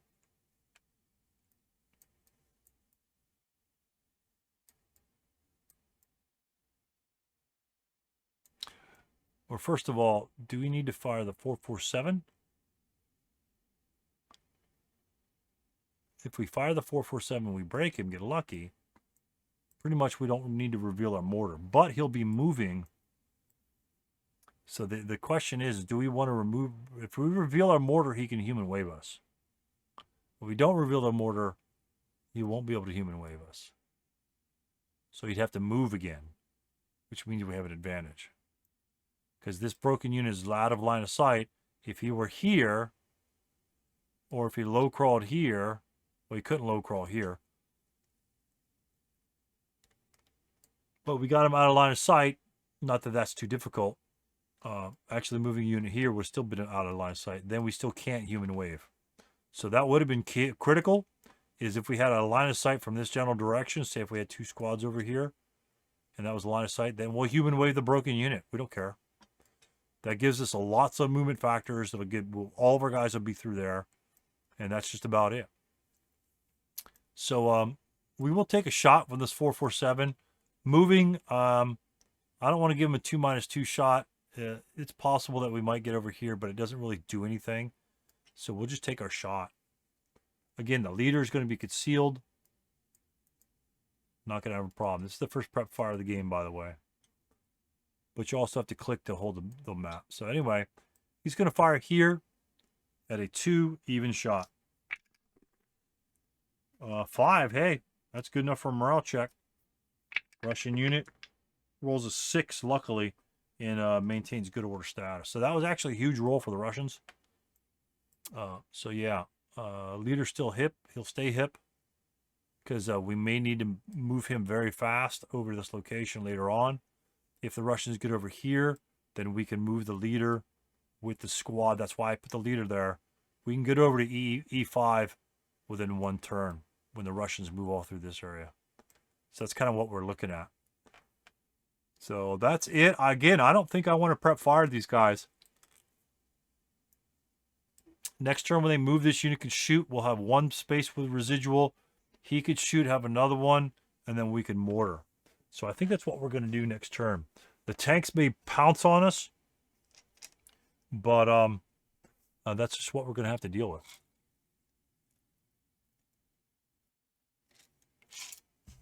Or maybe just retreat. You know, who knows? All right, so that's the only prep fire. Movement phase, none.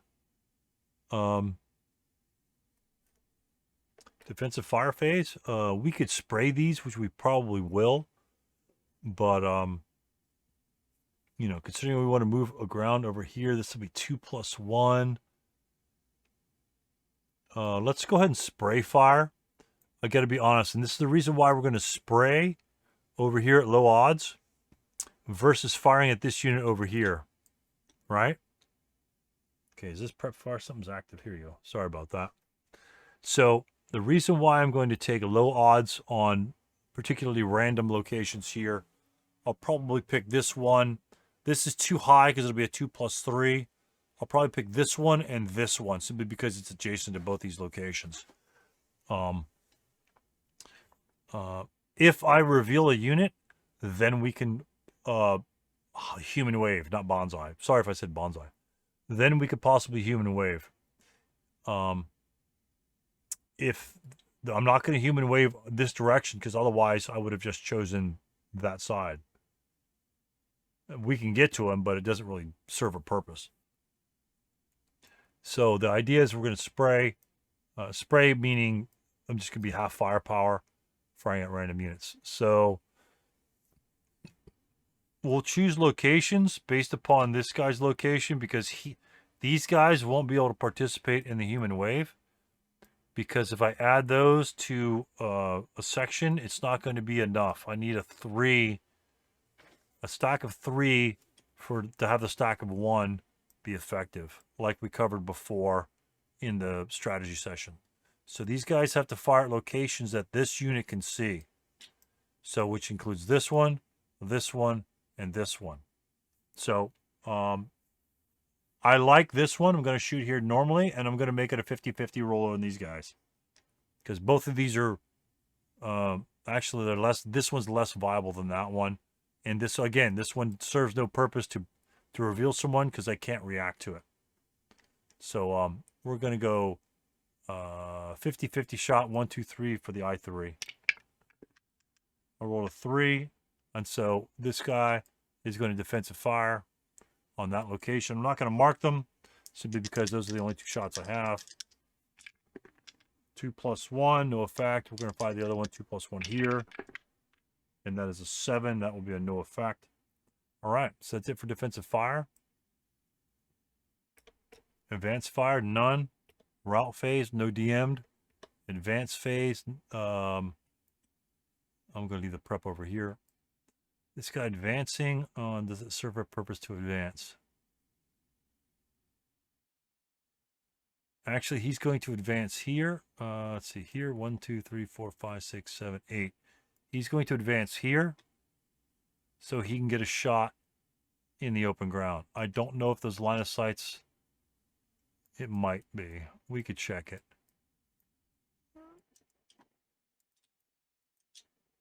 All right. 1, 2, 3, 4. That's clear as bell. All right. So he's clear, so he'll stay there, actually. He gets to CK10 easily. It's all right. So no advance, close combat. He's in line of sight, no concealment gains. All right, let's head on to Russian turn 3. All right, so returning back to the human wave and the stopped AFVs.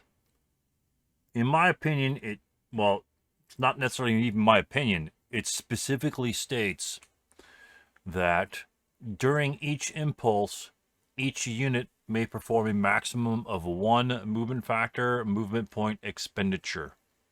Moving to a new location, changing covered arc 1 hex side, using vehicular bypass movement along 1 hex side, exiting a foxhole, using infantry bypass along 1 to 4 hex sides. Not exactly sure how infantry bypasses 4 hex sides in 1 impulse, but that might need to be clarified. So that is the impulse movement. And in the description of the armored assault, there are two impulses, one for the AFV and one for the infantry, and they will be simultaneous impulses, not staggered. They are simultaneous impulses, as listed in 1433, second paragraph, third line. So the tanks don't get to perform start as one impulse, and then move forward would be their second impulse. The tanks start, and the human wave, by virtue of the human wave restrictions, once they declare a human wave, they then have to start moving. They must move to a forward location, side location with an enemy, things like that. All those restrictions are in the human wave. Now,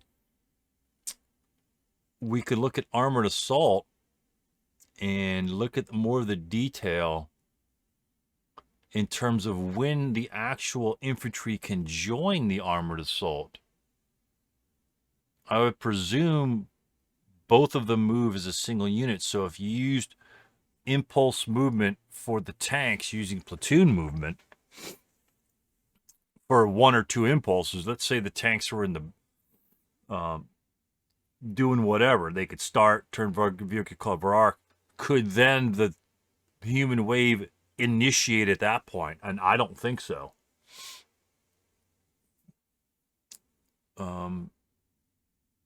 All participating units move as a stack, as per 4.2, even if moving in multiple locations. A leader using impulse movement affects only other participating units in his current location. Oh, that's the different locations coordinate their movement. So the question becomes is, can you start your impulse later? And I don't think that that's possible. Because you would start during each impulse, each participating unit may perform a maximum of one expenditure. So I would presume you would have to start moving together, quote, as a stack, because impulse movement means you're acting as if you're a single stack, a multi-location stack. So if some units start moving and the other ones aren't active in that stack, right? So if they're not actively moving with that stack, even though it's a multi-location stack, then the human wave cannot exist unless those units are in motion. Because these guys have to start up. These guys got to start up in Impulse 1. Impulse 1, these guys are part of that moving stack. And because they're doing a human wave, they must move forward. Because the movement restrictions of the human wave are not overridden by the impulse rules in Chapter D. You still have restrictions from the human wave rules. You get morale bonuses and all that other bullshit. Is all that thrown out the door? You can't just pick and choose what sections you use. So I really don't think that they can human wave with these guys. So I kind of screwed up in that. I'm going to play that they can't because simply because those tanks are not in motion. Now, as an example, as an anecdote, there is a scenario that is constantly used in tournaments. And it provides tons of Russian tanks, tons of Russian infantry, and a scenario special rule on turn 1 that the tanks may start in motion. So what that presumes is that simply because they start in motion, they can then move with the infantry and armor assault with the infantry to human wave the defending units, which should be the tactic to employ in that scenario. You can actually employ double. I don't even know what the hell the scenario name is called. It's a half board. Technically, it's a half board scenario. It's essentially a whole bunch of 447s attacking SS and SP guns in a little village. You got to take like 6 building locations, but those Russian AFVs are in motion. Therefore, you may begin the impulse and begin the armored assault, and everyone has to move together. Otherwise, why have that restriction? All the enemies concealed. You're not going to hit any concealed infantry over 6 hexes for the T-34s. It's not going to happen. So it's not like you're going to soften them up. The guns are most likely going to be out of line of sight or concealed as well. So you've got SP guns that are most likely going to be out of LOS to all the tanks that you could set up. So you're not going to hit those either. So the point of the mobile T-34s, in my opinion, would be to generate multi-hex human waves, whether it's 1, 2, or 3 human waves you want to conduct. I think they only have 3 leaders, and you probably don't want to throw all your leaders into all your human waves. So we're going to go with that. So I'm just going to screw myself, but that's how it looks, and it looks pretty damn clear to me. You get one singular expenditure. It's not one hex. It doesn't say you move 1 hex. So I start, turn, and then move 1 hex. That is not one impulse.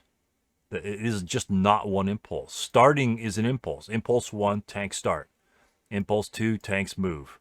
This one would have to go this way and either enter that location or bypass that hex like that.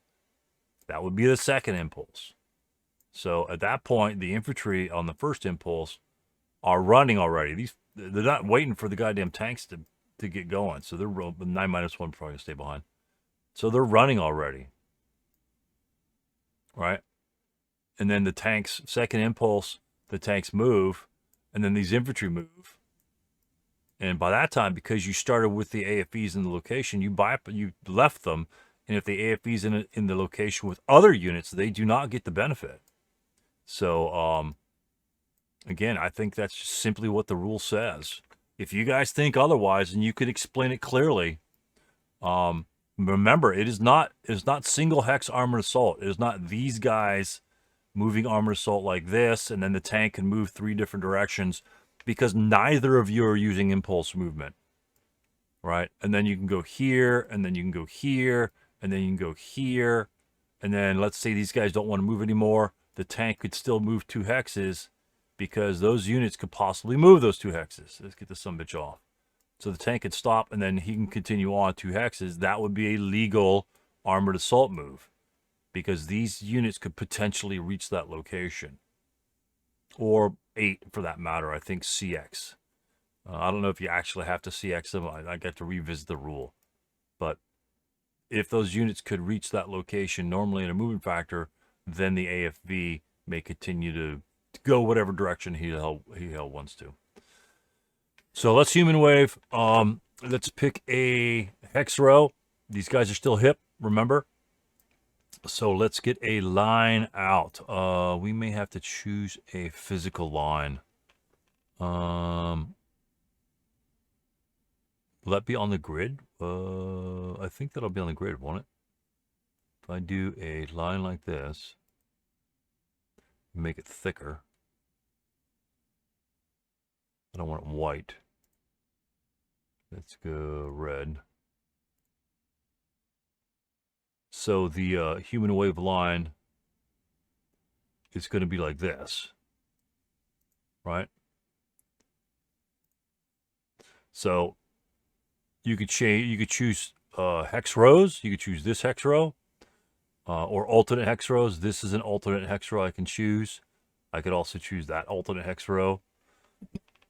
But I'm going to choose this one here. So these guys are all in relation to this hex row. This guy is essentially 2 hexes away from the hex row. This guy is 2. This guy is 1. So we have to take that into consideration with regards to our movement. So we are going to... actually, we might as well move 1, 2, 3, 4, 5, 6. We're going to wait on the 447 because he's not going to be affected by any fire anyway. So what we're going to do here is we're going to move towards the enemy. So we're going to go 1. This unit is going to go bypass. He's going to bypass this unit over here. He's going to enter this location for 2. Let me mark them. Yeah, that might be good to mark them. Give me a second.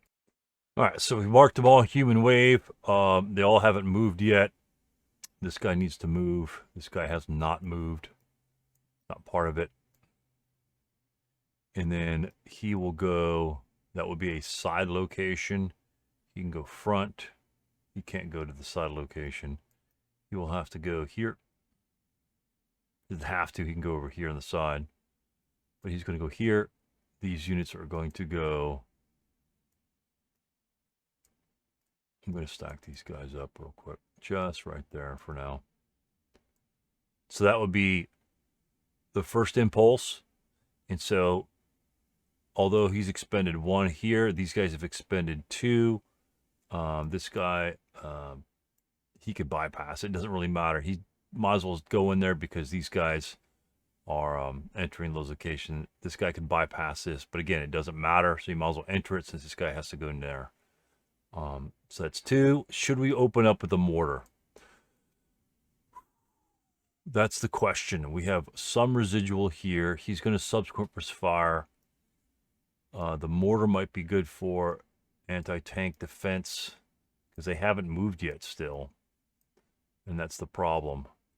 And by the way, this concealment is gone on that unit there because this unit back here when he first fired came into LOS. And because it's a vehicle, the vehicle will lose concealment.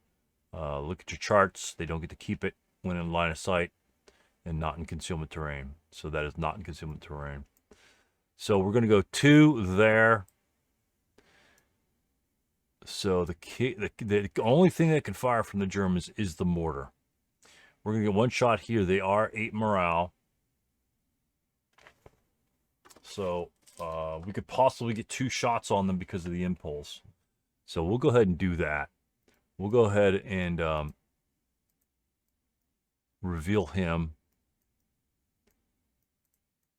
And I just put the blue one in there to hack it. I'm going to reduce the size.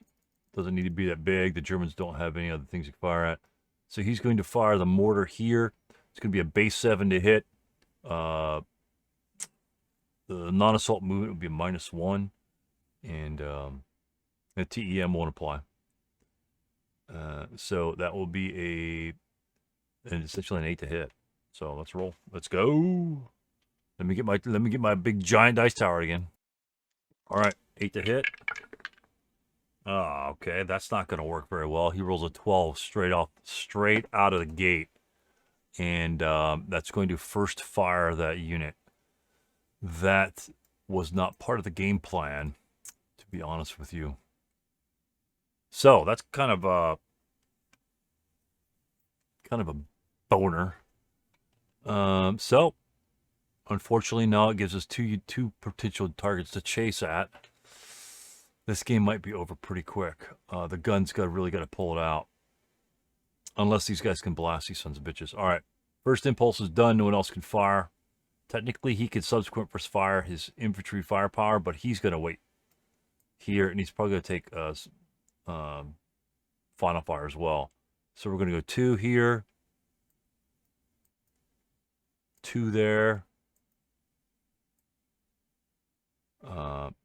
2. These guys are going to bypass. Since now these units cannot fire on these guys, they're going to expose themselves here by bypassing. These units are going to be subject to a 1. I hate these little things here. That doesn't... I could read what the counter says, to be honest with you. I don't need it flashing up on my face all the time. It's just not necessary. I seriously got to delete them all? Yeah, that's something that's not necessary. Yeah, I got to do that later. Before I clone them, I have to do that. So that's 2 movement factors on the second impulse. Again, let's get our Russian tracking of movement point counters out, just like we did with the Japanese. All right, so we got our movement counters out. So we've expended 3 movement factors. So 3 movement factors so far. So we can get rid of these. I'll just put them off to the side. And we have 5 remaining. This is our second impulse. 1 or 2, 3. The 237 will go ahead and subsequent burst fire. He'll fire 2-2 at this unit right here. Hopefully no more 12s are coming out. How about a 3? That will mean a 1 KIA. This guy is gone. And there is 1 residual in that location. Well, I guess we don't need the mortar. All right. Over here, we got 1-2s for those guys. 7 means that a 5 on the 1 chart. That's a pin task check. Actually, it was a K. No, that was 2. This was fine. This is a miss on the 1 chart. No, pin task check. But they are immune to pin because they're part of the human wave. All right. So, next impulse. No other fire is possible. Actually, he could subsequent burst fire, but he's going to save that fire to point blank here. These guys may or may not have to move together. What they're going to do is he's going to move closer. Actually, would he have to move forward? This would be a forward hex. Actually, these would be forward hexes. Then there's no enemy unit here, so he's got to move here. He's got to move here. And then... Actually, he can move over here, right? He can go here. That is still not getting further away from this. That's 2 hexes here. He started 2 hexes. 2 hexes, 2 hexes, 2 hexes. Unfortunately, yeah, he'll go ahead and bypass that as well. And then these units here will... I don't want to move them all together in there. Shh, that would be bad. That would be bad. Yeah, so these 2 hexes here will be forward hexes.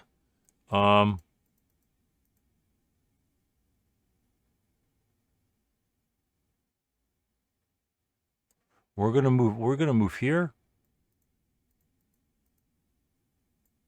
How many do we have left? 1, 2, 3, 4, 5, 6.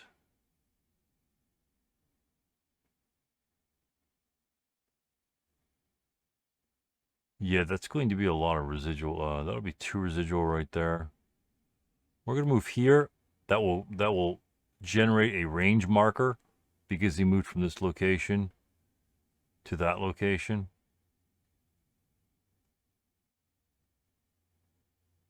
So that will generate a range marker. Let me see if there's a range in the back. Oh, yep. There we go. So these guys are at range.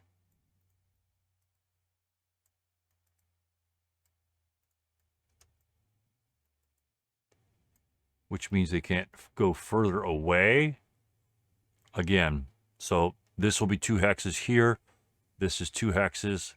That's 2 hexes, so that he can continue to go this way. I actually hadn't even seen that. So that will be 2, 3, 4 movement factors to go there. The 8-1 and the 4, 6, 7 will oblige these units and fire 4-3. That's pretty deadly, to be honest with you. Unless you roll a 9, it's still a 6, which is a normal morale check. So we've got 2 8s. We've got a 7, no effect. And we've got a 5, no effect. Okay, that will leave 2 residual firepower in that location.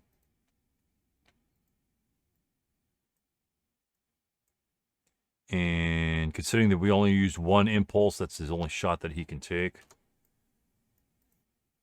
This unit here could final fire. And fire a 2-2. And I think he's going to have to do that. This thing's malfunctioned anyway. So this unit can actually occupy his location by moving a side location. So, but he's going to take the shot anyway. 2-2 is better than the shot he's going to get in his location. And there's 2 units there, so why not take it? He rolls an 8. That will be a 6 on the 2 chart. Pin task check, they're both immune. And he breaks because that was going to be a final protective fire shot. Yeah, that guy, his day started out bad. All right, so that's that. No other units can fire. So let's go to the next movement impulse. We're going to enter this location here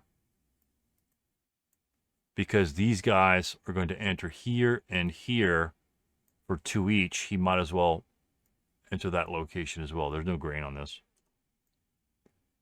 And so he is here. He could go there because there's a unit that he can enter in a forward location. Actually, can he? Let me double check to make sure that he can. Okay, since this unit has a range marker on it, he was bypassing this. He can't increase the range to the range, so he has to technically enter this location. So he's going to bypass that location for 2. And these guys, the same reason, they are 2 away. They can remain 2 away. So they're going to go to this location with the range marker on it. And a big pile of shit. I'm so glad that happened. But it's easy to fix.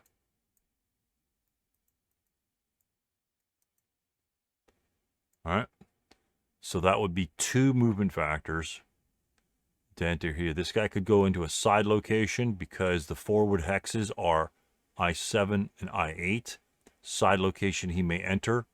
He can't enter this. Well, he could enter this one because he was not subject to a range marker. So he's up there. He's here. And those guys are broken, so he's just kind of done anyway. We don't need the final fire, I guess, right, do we? So, what do we have here? Well, this guy's DM'd here, and that is going to be 2 more taken off. Interesting. Okay. So, we have the final protective fire here. That'll be a tripled and halved. So that will be 6. And then we've got a +1 for the woods, -1 non-assault movement, -1 leader, 6 -1, and which is a pretty decent shot. And it will yield a morale check. It will double as a morale check. And an 8. So the problem with that is the leader will pin on the 8.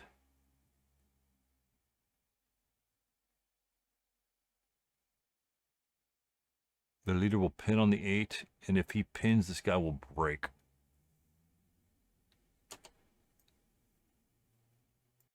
So we rolled an 8, and so that's going to be a -1, be a 7 on the 8 chart, which is a 1 morale check. So 1 morale check for the Russian unit. Yields a 10. It will break the Russian unit. But it will also pin. He is no longer part of the human wave. It will also pin and break the German. Pin. Oh, the pins are over here. Pin the leader. And break the German. And this guy's broken as well. All right. Interesting. Wow. That's kind of weird. So this makes a difference now because we haven't moved this guy yet. And because these guys are broken, he can actually try to get around 1, 2, 3, 4, 5 and try to get around this unit here to continue going. So what we'll do there is now we will continue. We still have impulses. These guys as human waves have ended. So where's the lax? There's a lax counter over here. Maybe.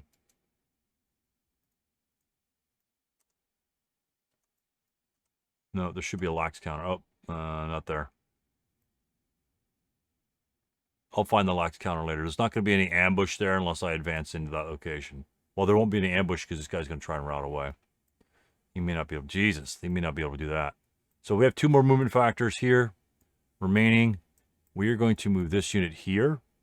The reason why we're moving it here, because when this unit has to rout, he's going to have to rout away from that unit, right? And if we get this other unit behind him, this unit will have to route this direction. And if he could see these units, he will surrender. So, yeah, that's not a good thing. So he's got a route. Jeez, they're all broken. And then these guys have 2 more movement factors, and they can't. They could.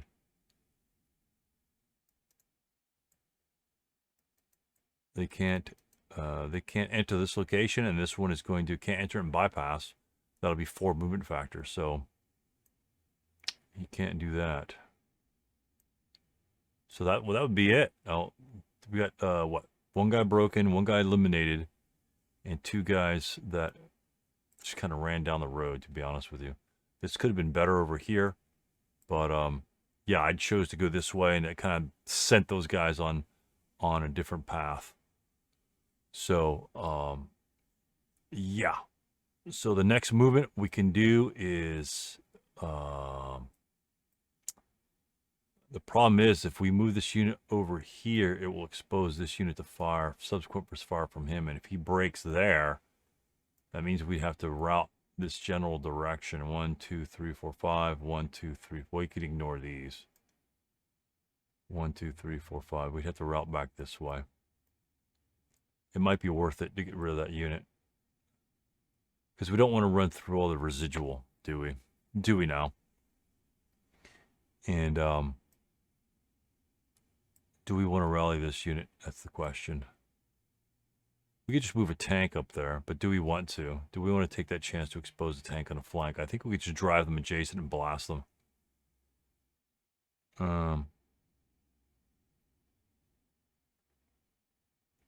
Yeah, we may have to do that. Just drive the tanks adjacent and blast. That way they can... We need a guy behind him. All right, so we need a guy behind him, regardless. So he will go 1. He's going to go ahead and double time, because we need to get behind him. Doing here won't do any good. We need to get right next to him. So he's going to go 1, 2, 3. Doesn't enter range. 4. Now he gets within range of the 447. He will take a subsequent fire shot, and that will be a 2-2. This is kind of a risk, honestly. 2-2, and he rolls a 3. Holy shit. This guy's gone. So not good. Not good at all. All right, good shot, baby. Good shot. And it leaves a residual there. So that may have just saved a couple Germans there. All right, he's broken. He's a passenger. But do we want to go around the corner? I don't really think we want to go around the corner, because the gun's over here. We don't be losing tanks. We've already lost 2 infantry squads this turn, maybe 3. I think we lost 3. So we're not going to bother with that. I think we're just going to drive our tanks up and blast point blank. So we're going to start. We're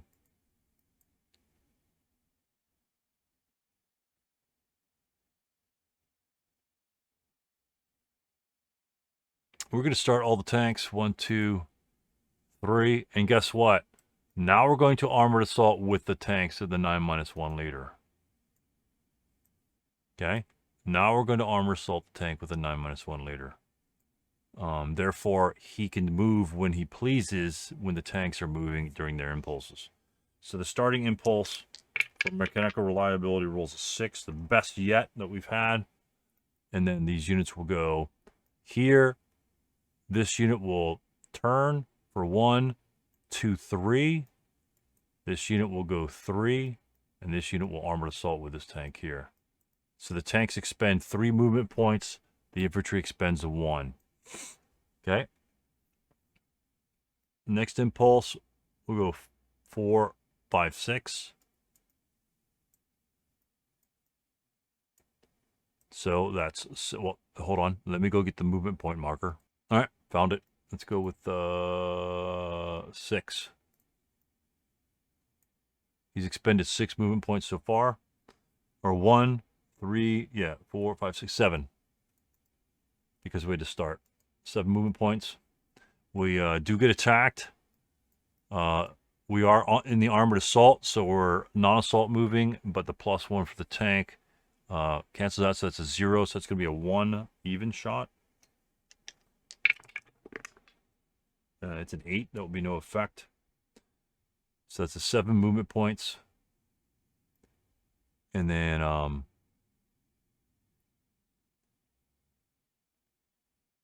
we're going to go 8. And we can't, the leader can't enter his location. So we'll go 8. The 9-1 will go with him. And this is 8 here as well. So what we have going on is a 2 residual attack on the 9-1 and a 1 residual attack on these riders. Okay, all these guys are broken. So it's an 8. Let's get this to 8. All right, and technically we can change your covered arcs.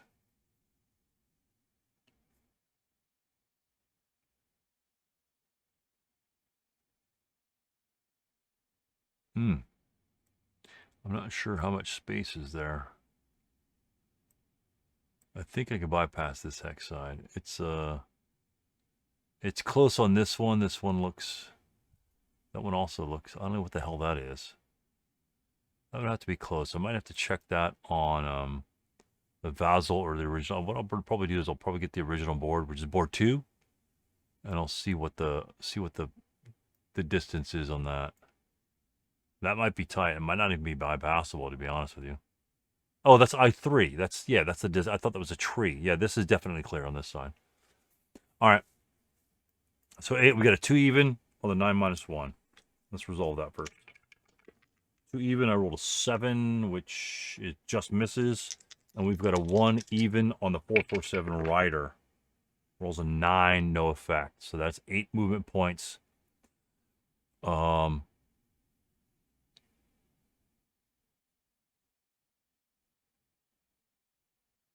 We're going to go ahead and 9-10 here, and he's going to enter that location.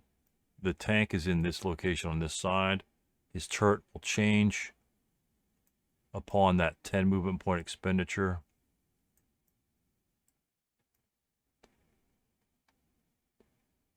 And he'll be facing that direction. And so his cover arc will be like that. So he'll actually be able to shoot at these guys if necessary. So that's 10. Let's change this to 10. And these other guys here.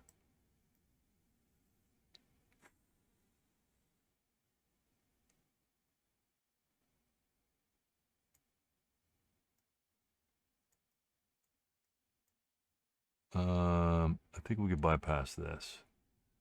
I don't think we could bypass that side. That would be tight.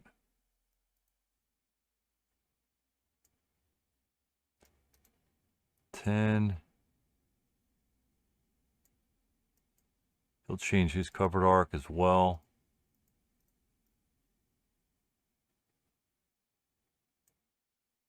To that location.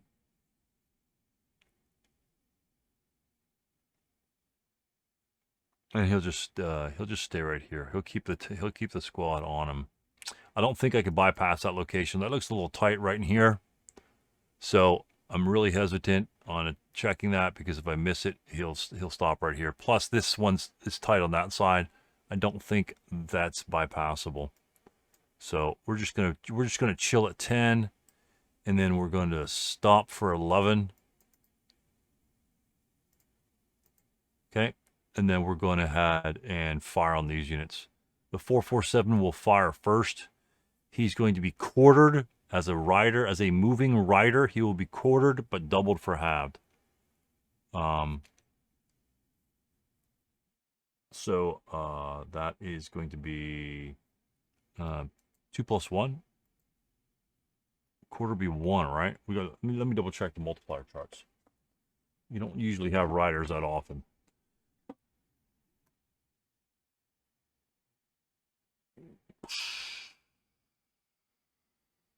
So we have, darn it, where is it?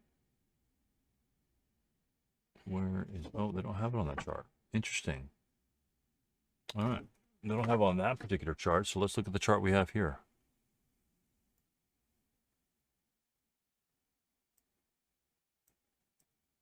Yeah, these modifiers aren't on my handy dandy QRDC from that little list. Okay.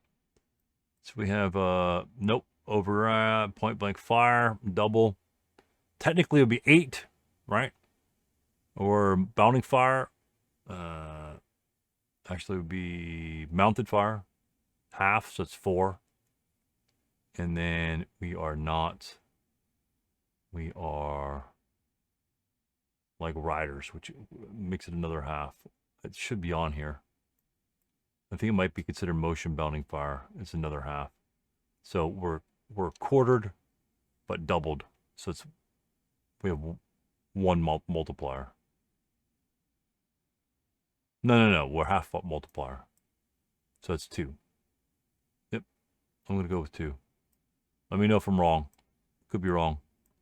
But we're going to go with 2.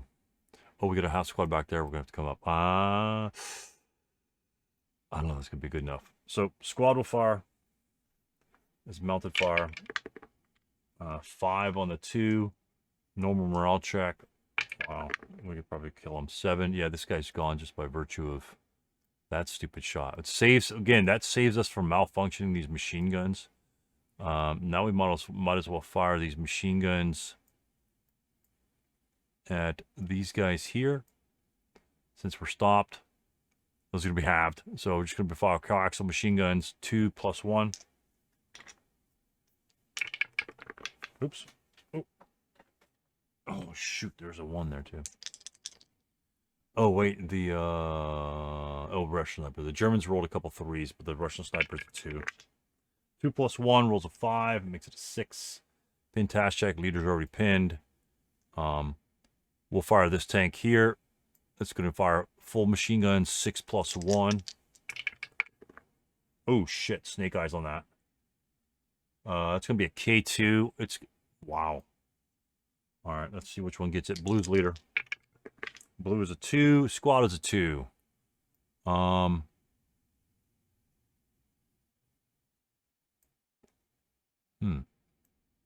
These guys are pinned. He's not going anywhere. And this guy, I think this guy could advance. He'll be lax, but he could advance, and he's pinned. We'll K the squad.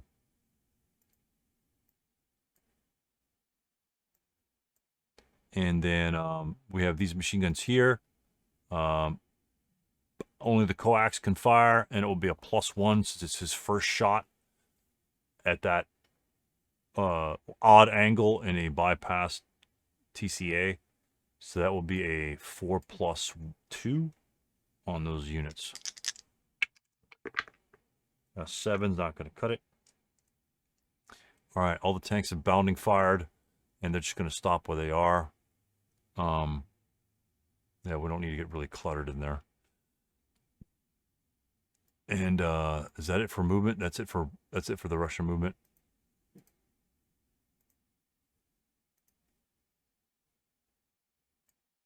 Okay. And so German defensive fire, we don't really have any because this guy's final fired over here. And that's like all of our units. Holy shit. Maybe we got to open up a long-range fire. Maybe you got to open up a long-range fire on these guys. I'm not sure. We had the smoke here. The smoke, they just barely came out of smoke. What do you do? What do you do? I guess you put them all in the back. Because you don't know where the smoke's going to drop. So we're going to go with that. So advanced fire. Technically, all these guys have already fired. I'll go ahead and mark them. just to be clean. Or bounding fire, technically. And that's it. So we have advanced fire. This unit here can advance fire. He'll fire 4+1 into that location with the pin leader. 4+1 rolls 12. So that 12 doesn't... oh, that's right. The 12 would destroy the mortar because he rolled a 12 in their ammo shortage. The mortar's gone as well. It's just straight up gone. And yeah, interesting. He's final fire that won't have an effect. No effect on that. Leader can't fire. We're not going to fire.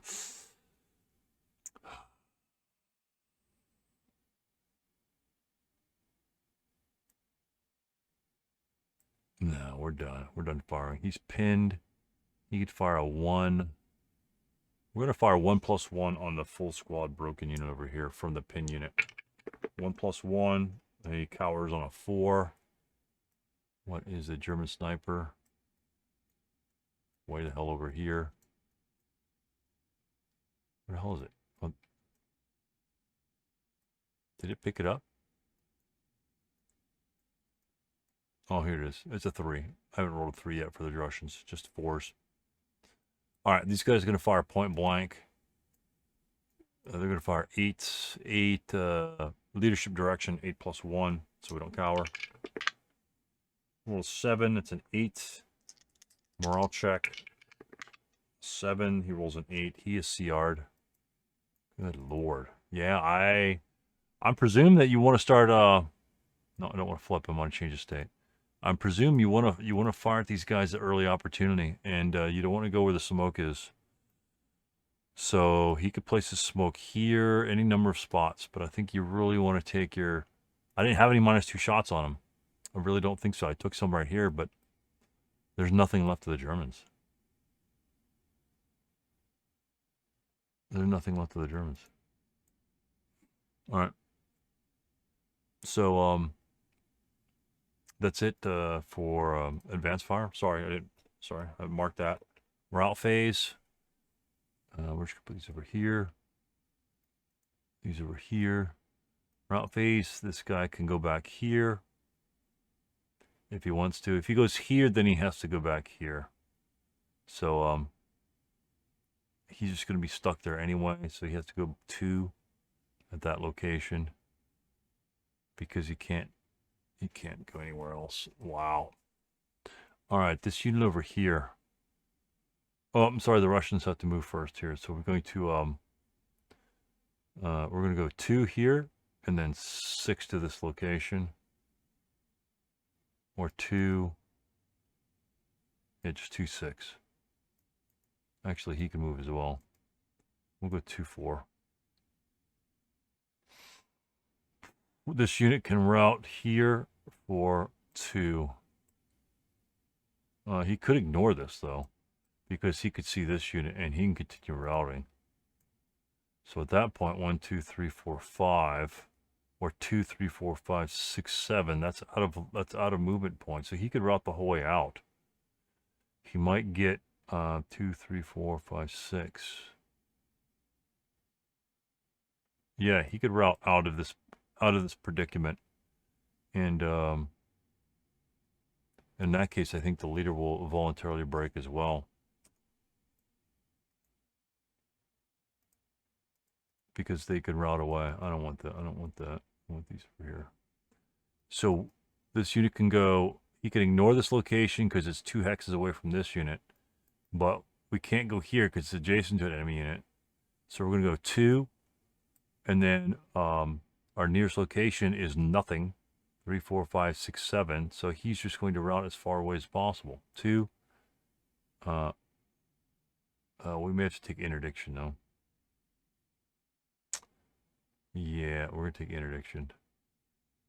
We're gonna go for it though. 3. That's not. That is interdiction from this location. That's our only chance. I mean, to be honest with you, there's no point. He needs a snake eyes to rally. And he rolls a 6, so he'll pin there. Leader will go 2. Again, he has to take interdiction. Oh, because he can avoid it. That is a routable location, but we can ignore it. So he doesn't have to take interdiction. He chooses to ignore this one. So there's a viable route path to this location here, but he's not going to take it. So he will take interdiction here. And it rolls a 9. Seriously? Okay, wound. Oh, 6. Yeah, that's exciting. Good lord. All right. He gets vaporized. This AT gun needs to roll like 3 snake eyes in a row. Or just kill the tanks. I don't know how much infantry they might have left. We do have a 447 over here that has to. Oh, the tanks won't be able to shoot him as he moves. Okay. All right. We've got two troops left, so we'll see what happens. Route, and then we'll go to advance phase. Advance. We're going to advance here to that guy. We're going to advance here.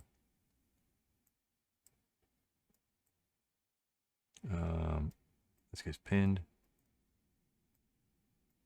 Might as well advance here.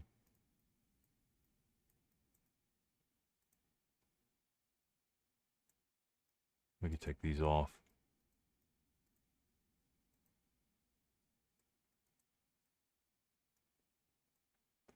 He'll advance up into here. He's pinned. He can't do anything. And that's it, right? That's all our advances. The 6 screen's gone. Okay,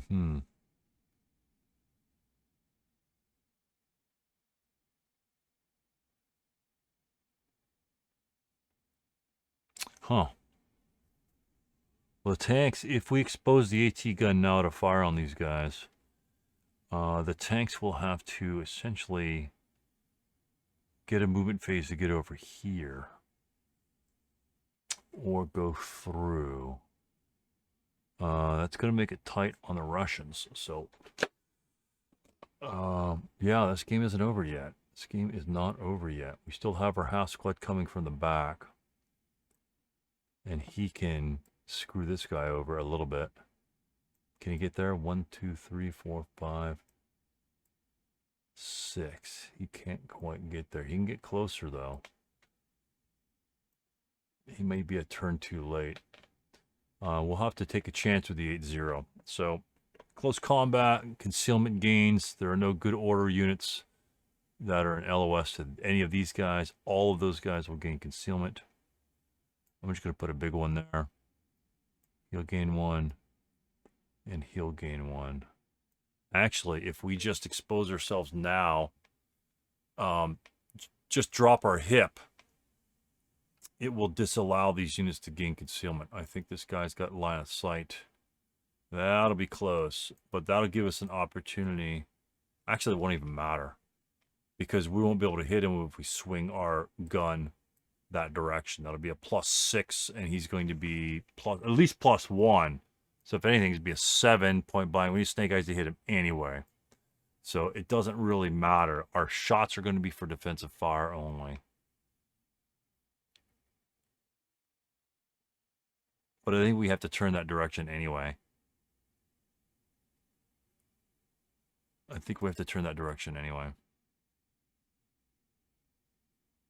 Okay. It's not looking good, to be honest with you. Not looking good. So let's go to the German turn 3. 1, 2, 3, 4. If we could break a couple of units and kill 1 tank, we might be all right, but we got nobody to break them with. German turn 4. Wow, seriously? All right, we got a rally phase, wind change. Yeah, another wasted roll. We've got a self rally of snake eyes there, or a self rally of 1 there. Well, we'll take the snake eyes. Let's see what happens. A 6, not good enough, so he's going to remain DM. This guy is going to... He's going to lose his DM status. Prep fire. Let's get the Germans' perspective. Let's swap this bad boy around. Prep fire. We're obviously not going to fire the 447. We're just going to have to take a 2... 1, 2, 3, 4, 5, 6, 7, 8. It's going to be a 2 - 2 any way you cut it. for this unit here. So we're just gonna bust ass down the road. This guy might take a shot at him. So what we'll do is, I think we're gonna have to change the gun to target those units over there. I'm pretty sure I lose concealment at the same time. Let's look at our concealment loss. Whip out your concealment loss tables, guys. So we have our in-place gun in LOS to the good order unit ACDG. ACD,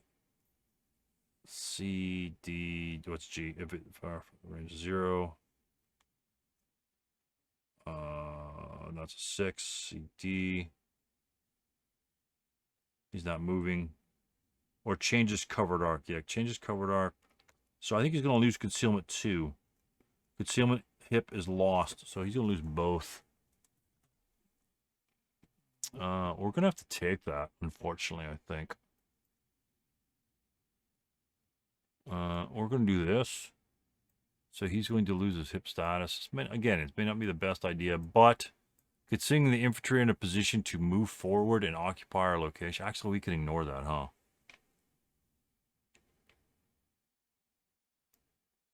If we stay like this, and even if he moves 1, 2, 3, he'll bounce. And then we could fire at the tanks running by. 2, 3, 4, 5, 6, 7, 8, 9, 13. How many points do we need off again? 24. You kidding me? Yeah. In that case, since we need 24, we are not going to lose our hip status. No, we need to kill a tank or two. They need 24 movement points, and we've already killed like 3 squads, I think. So that's huge.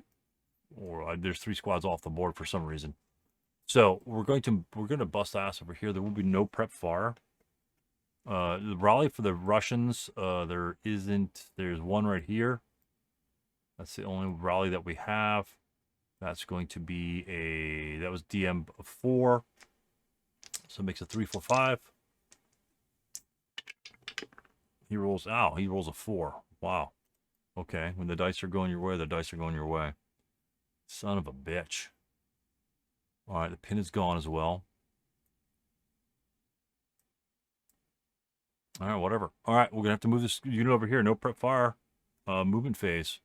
8-0 is going to come out of hiding. And we are going to go... We're just going to double time. So we're going to go... we're going to make sure that... we're going to go 1 here. Pretty sure that tank doesn't have line of sight. He will have line of sight here. So we're going to go 2. 3. Probably does not have a line of sight right there. But we might as well take it. If we move our turret, actually, the guy will flip off. So we're going to move the tank. So it's 3 to move the vehicular covered arc. But we have 6 machine gun factors. So 1, 2, 3, 4, 5, 6, 7, 8. Let's check that line of sight.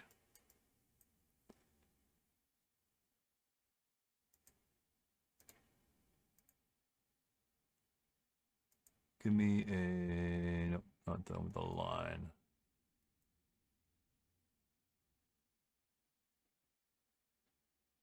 Oh, it's right. Wow, where the hell is that circle?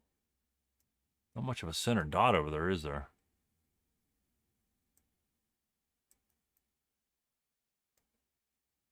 Oh, I don't want white either. Let's do our, let's do a red.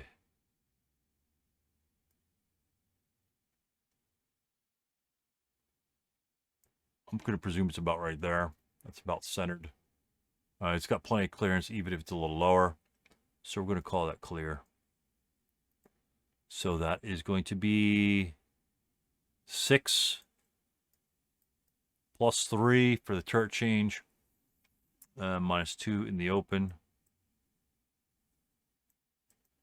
So that is a 6 plus 2. Or 6 plus 1, rather. Yeah, better than nothing. Roll an 8, makes it a 9 on the 6 chart, no effect. And he's fired. Just the tank. This squad will go ahead and fire at 2, -2. I'll roll 7, means a 5 on the 2 chart, which means no more morale check. Go for the leader. Rolls a 5, go for the squad. Rolls an 8, of course. Seriously? Wow. The leader we could do without. We need the squad. I'm gonna clone that. Why don't you grab this one? So it's 1, 2, 3. He can't even route there. No, he could route there.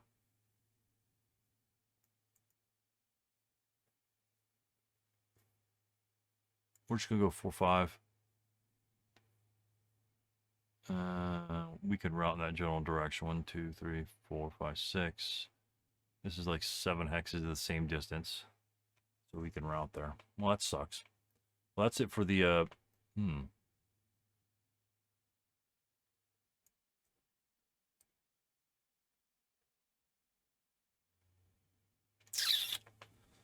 Huh. These guys are doomed.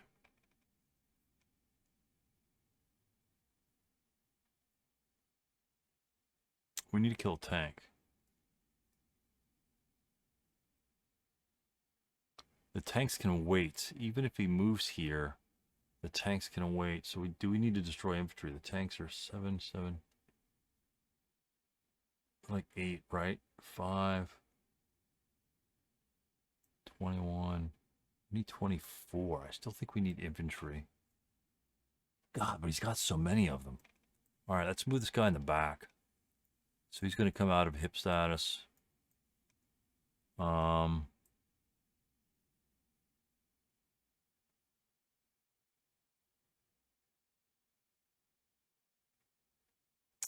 He's going to come 1, 2, bypass 3, and 4. Matter of fact, he'll maintain concealment as well. Simply because he wasn't in line of sight to anybody. Maybe. Nope, not to that guy. So let me find his concealment. All right, I found a concealment for him. Place it on him. Remember, didn't enter the line of sight of any unit. He just popped out of hip status and zigzagged along this road behind him. That gives him a definite benefit. Maybe he could cause the break of 1 or 2 units. Maybe that might be enough. I don't know. Now, do we fire this guy could actually still route. Do we fire the gun in the advanced fire phase just to switch? That's the kicker. I'm worried about these tanks spinning around. These guys can come back and around this way. We'll start 1, 2, 3, 4, 5, 8, 9, 10, 11, 12. Yeah. He can come that way. We're just going to I think we're gonna have to sit tight right here. I think we're just gonna have to sit tight right there. We need the tanks. Let's double check our tank victory point value. So the tanks are 1 point for a tank, 1 point for functioning main armament, 2 for the crew, which makes 4, and then 1 for every 5 points of armor, fractions rounded up. So at 11 is our highest armor. That will be 3 more points. So each tank is worth 7. So that means it's 21 points. 21 points for the tanks. And that means he needs 2 other squads to get off.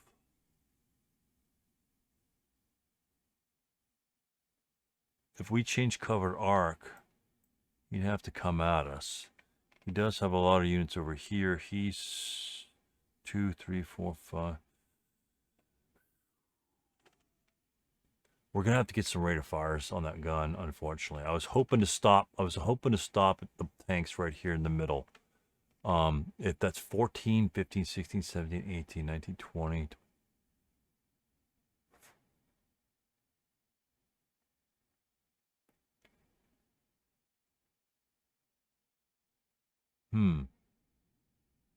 He's just the problem is the Russians are just in too good a position just to move forward and enter these woods hex locations over here, and even search if they even wanted to. They've got the units to do that. That's the problem. So would they move these guys first? They would always move them first before the tanks move. I mean, that's the entire purpose, right? So if he moves his infantry prior to the tanks moving, then you're always going to be exposed, and then the tanks can either decide to move or not at that point. And especially if he's not going to come this way, and that was the whole kicker, is to catch him bypassing this location and then immobilize him maybe in that hex to stop these guys from coming and then delaying them to go back the other way. But if I blow the living shit out of his infantry, because if I move here, he probably won't even lose his concealment at that point. He'll wait for the human wave to gather again and then just charge me with the human wave. So it's kind of damned if you do, damned if you don't. But I don't think I want them adjacent. I don't think I want them adjacent. So what we'll do is we're going to turn in the advanced fire phase. We're not the Germans. I don't see the Russians taking really any advanced fire shots. Technically, we could take one here, or here, or here. Let's take one here at a. That'll be a 2+1 on that location because it'll be a concealed unit. That seems like a logical spot to shoot at. That's a 6. The German sniper is pretty low. Wherever the hell it is. It's a 3. So, chances are I can get some sort of result and not have to worry about the 3. So he would have fired. These guys have fired. These guys will fire again right here. Triple point blank and all the other. But they're not triple point blank, but a whole shitload of firepower. So that's 20 firepower. We're not going to fire the LMG. We're just going to fire the squad since it's already half squad. 16 firepower plus 1. Good thing we didn't because I rolled 12. That actually still might be a result.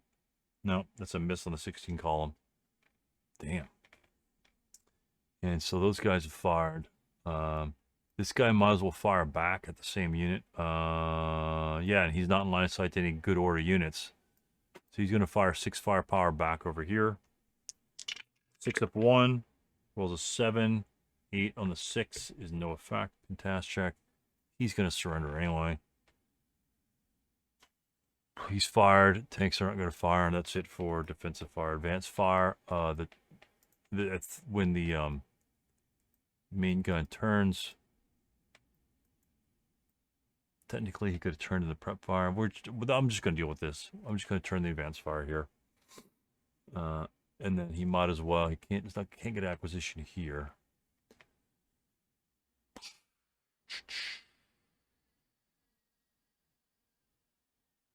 Area target type here.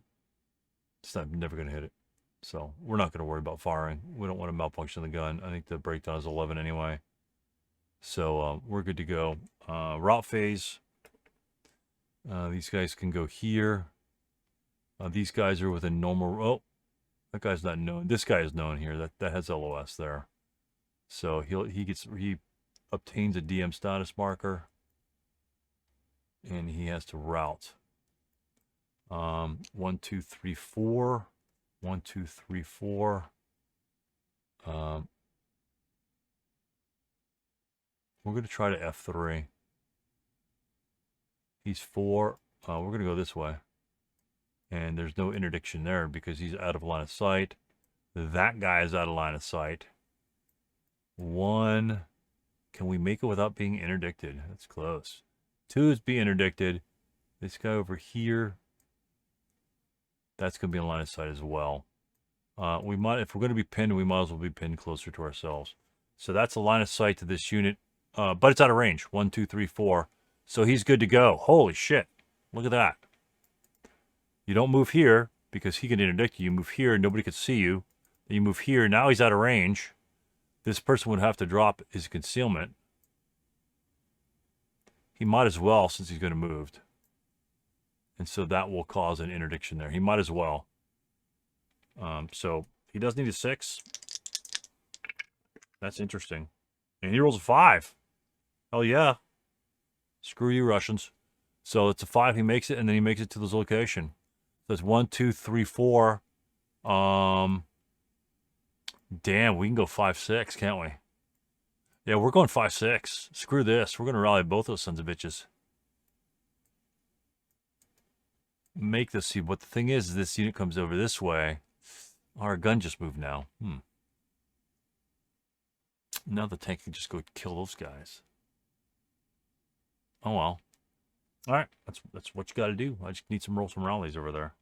All right, so it's a good route. Excellent route for the Germans. Advance, we have none. Actually, this unit will surrender. DM status is gone. LMG falls to the ground. And we have a prisoner unit over here somewhere. We have to unlock it. And then we'll clone it. And he'll surrender one of these dudes. He'll go in size, scale, down. And guess what we're going to do? We're going to deploy. And clone. Because as you obtain prisoners, you can really deploy. Oops. So there's that. They're small. Okay.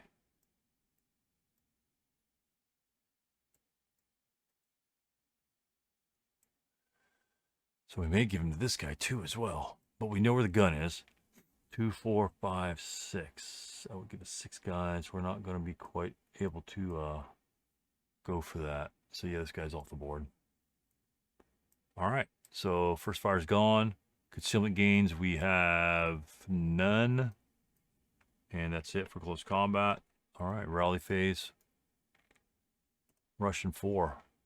You know, if we actually broke a couple, well, technically we killed 3 units. So that's not terrible, right? That's not terrible. So what we're going to do is we're going to go ahead and transfer prisoners to this guy here.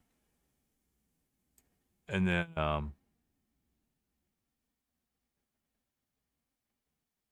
yep, transfer prisoners, and then that'll allow this unit to deploy as well.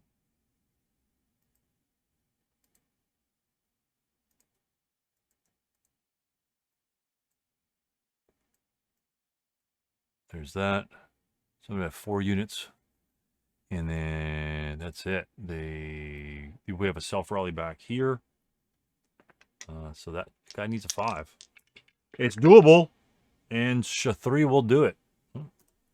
Here comes our 426 to stop this little bastard. So that's exactly what we're going to do. We're going to stop him from doing some harm. The first fire's gone here. So these guys are DM'd. Germans do get a chance to rally these units. We need a 3 and a 4. Let's go for the 3 first. This guy is a guarantee. I guarantee. 3.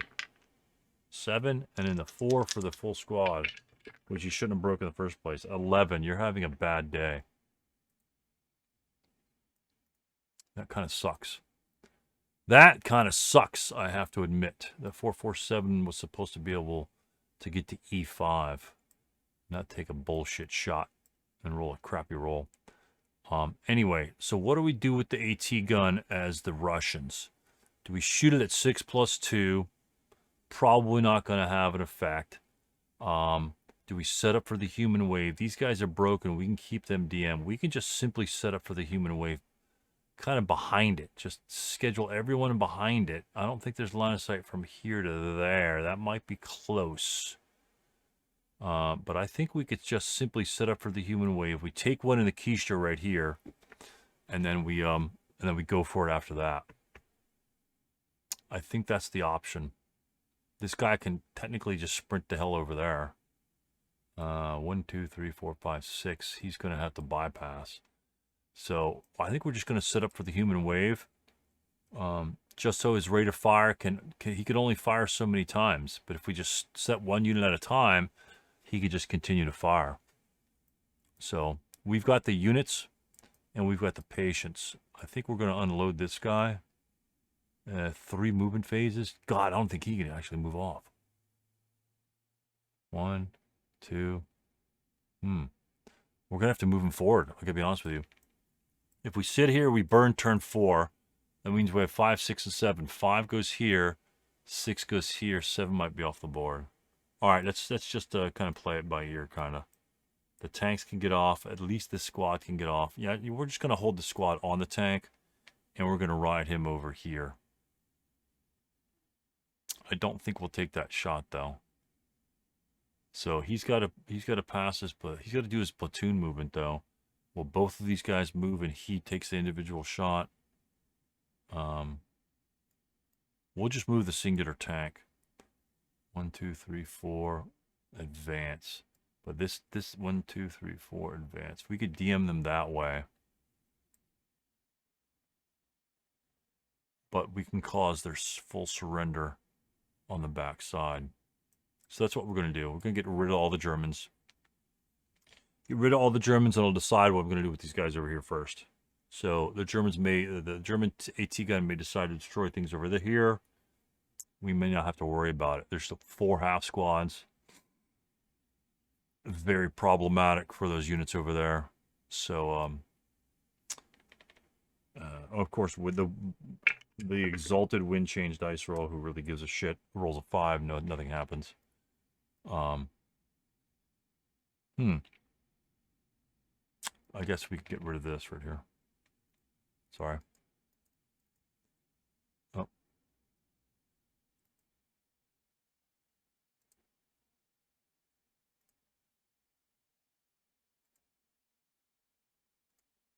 All right, got rid of that line there.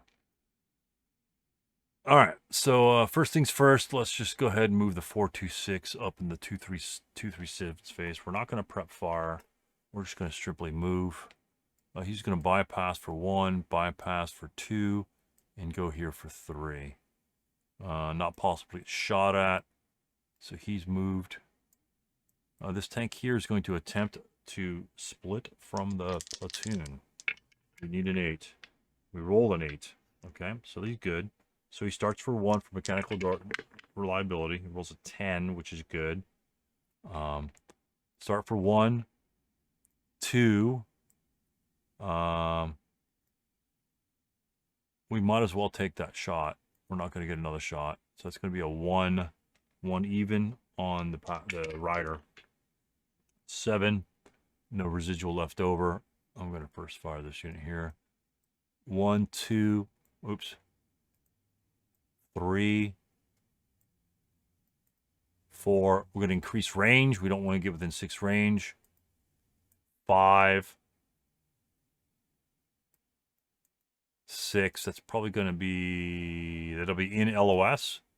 No way he's going to make that shot. That'll be a +6, +7, +8, +9, +10 to hit minimum, because the +3 in the trees doubles to 6. Moving target makes it an 8, and then +2 for limited time and line of sight is at least another +2, assuming he can see it. That's not gonna work. So then we're gonna go here for 1, 2, 3, 4, 5, 6, 7, 8 there. That might be in line of sight. And then we're going to go 9. That is a juicy target. So this is a close shot. I'm going to call that one clear. 1, 2, 3. So that's 3 movement points in line of sight. And we can wait for another one. And then we could take a +8 shot.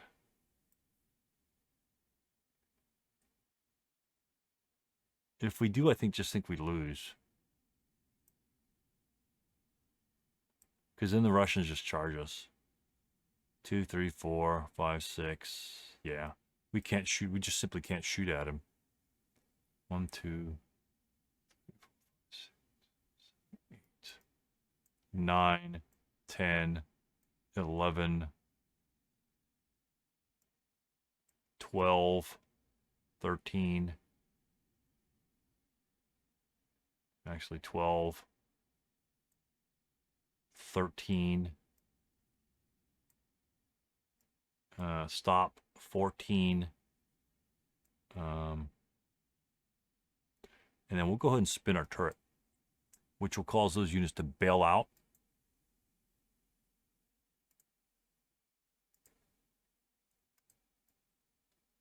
Spin a turret around this way. Yeah, this way. These guys will bail out. Take a morale check. Bail out MC. At 8, he will break. Not really that worried about that because he just routes forward. Essentially, just get a free movement phase out of that. More ASL sleaze for you. He will break in adjacent to enemy units.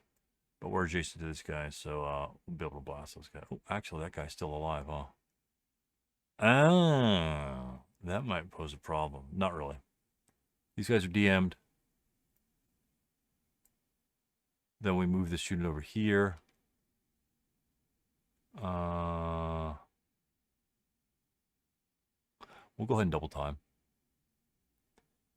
We're going to double time this unit because we want to get into close combat with that guy and kill him. We don't really care about this guy anymore because he's not within 6 axis, so it doesn't really matter. Pretty much matter what path we take, but we're going to go 1, bypass anyway. 2, again, not going to fire. That's going to be a 4 to hit. 3, 4, 5, 6. And so if we turn that way again, all the Russians come this way. So what's going to happen here? So he moves 6 there.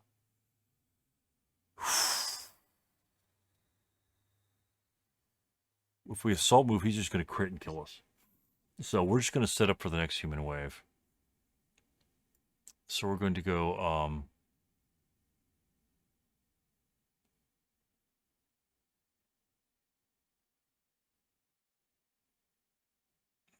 I just don't know if I've line of sight to that guy. That's going to be bisect right here. Yeah, that'll be clear. That's a clear line of sight. Almost guaranteed. So we're going to get out of the point blank range. He's going to go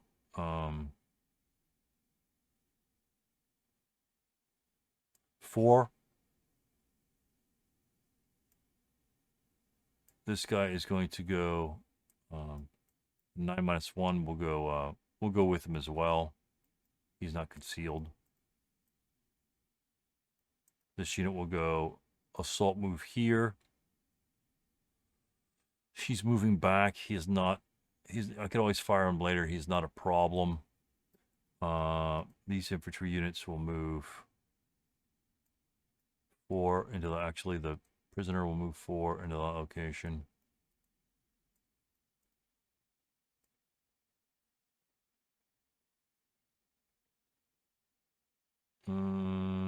Don't really think you have line of sight there.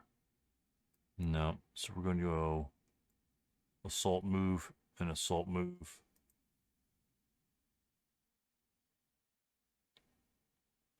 And he's going to go assault move here. And we have a 4-4-7 here. 1, 2, 3, 4, 5. I can actually move another guy in there. 4.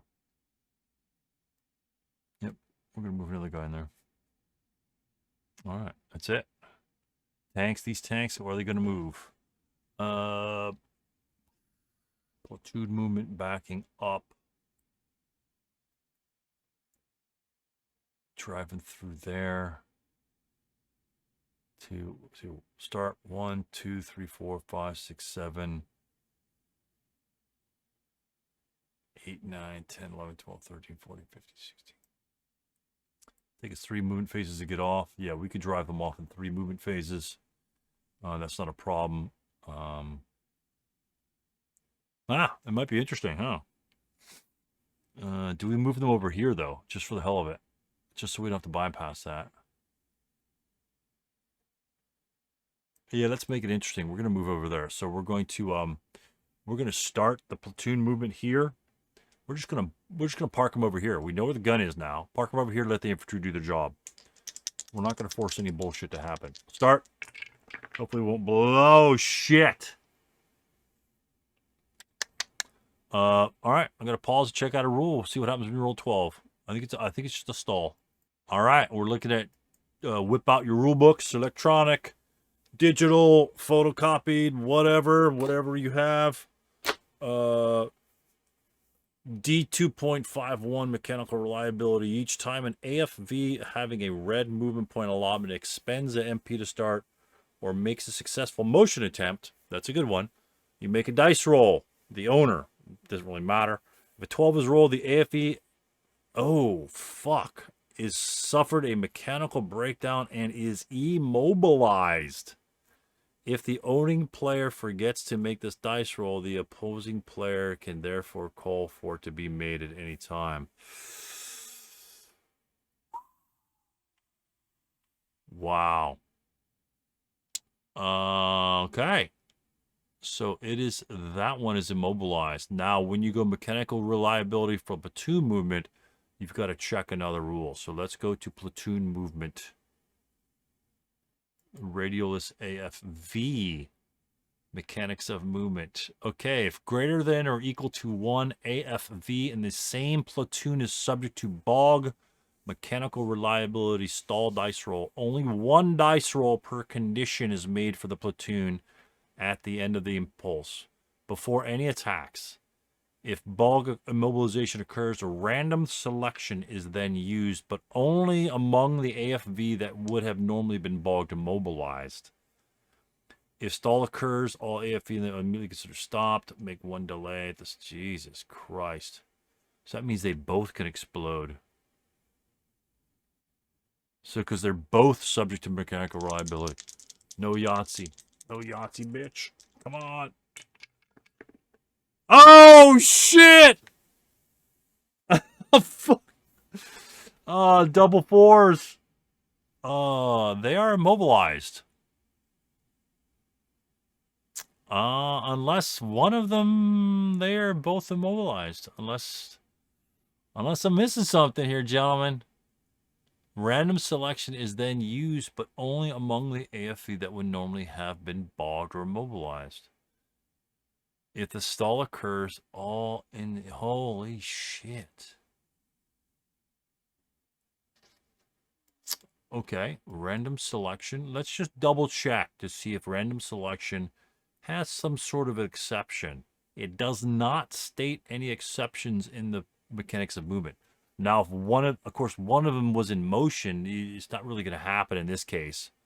But like if you were to make a bog attempt, like if that front AFE attempted to enter the woods and the one behind is in open ground, the one in the open ground is not subject to that bog. So let's just double check random selection. We got our electronic rule book right here. Holy shit. I just took a giant shit. Random selection 8.9. We're just going straight up 8.9.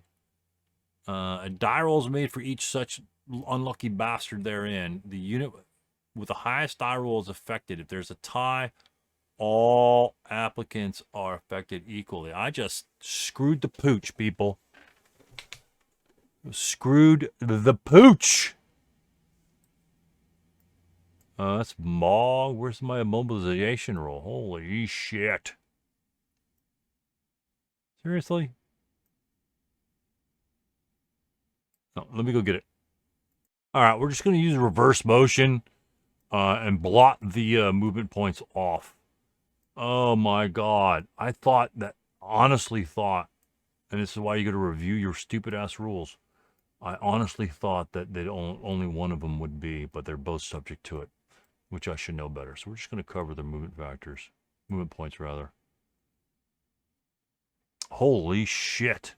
They must have hit some sort of giant rut along the roots around that forest area. Can we even fucking win? We've got 7, 8, 9, 10, 11, 12, 13, 15, 16, 17, 18, 19. We could, but we can't take any casualties from the AT gun.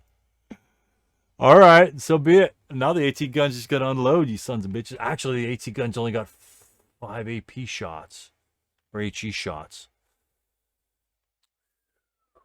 The conscript. I think we need the conscript. You little bastard. That's 237 is gonna come into play. Holy shit! We actually have to run from him now. All right, so they can still expend movement points. So he's gonna spin these turrets around. He's gonna spin this turret around backwards. And he's going to spin his turret around backwards. His line of sight's going to be so jacked up, the guy in the front.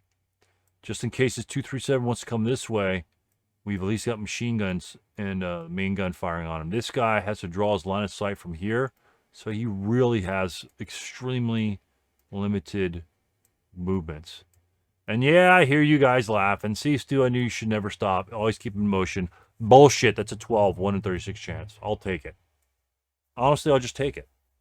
Could I stay in motion there?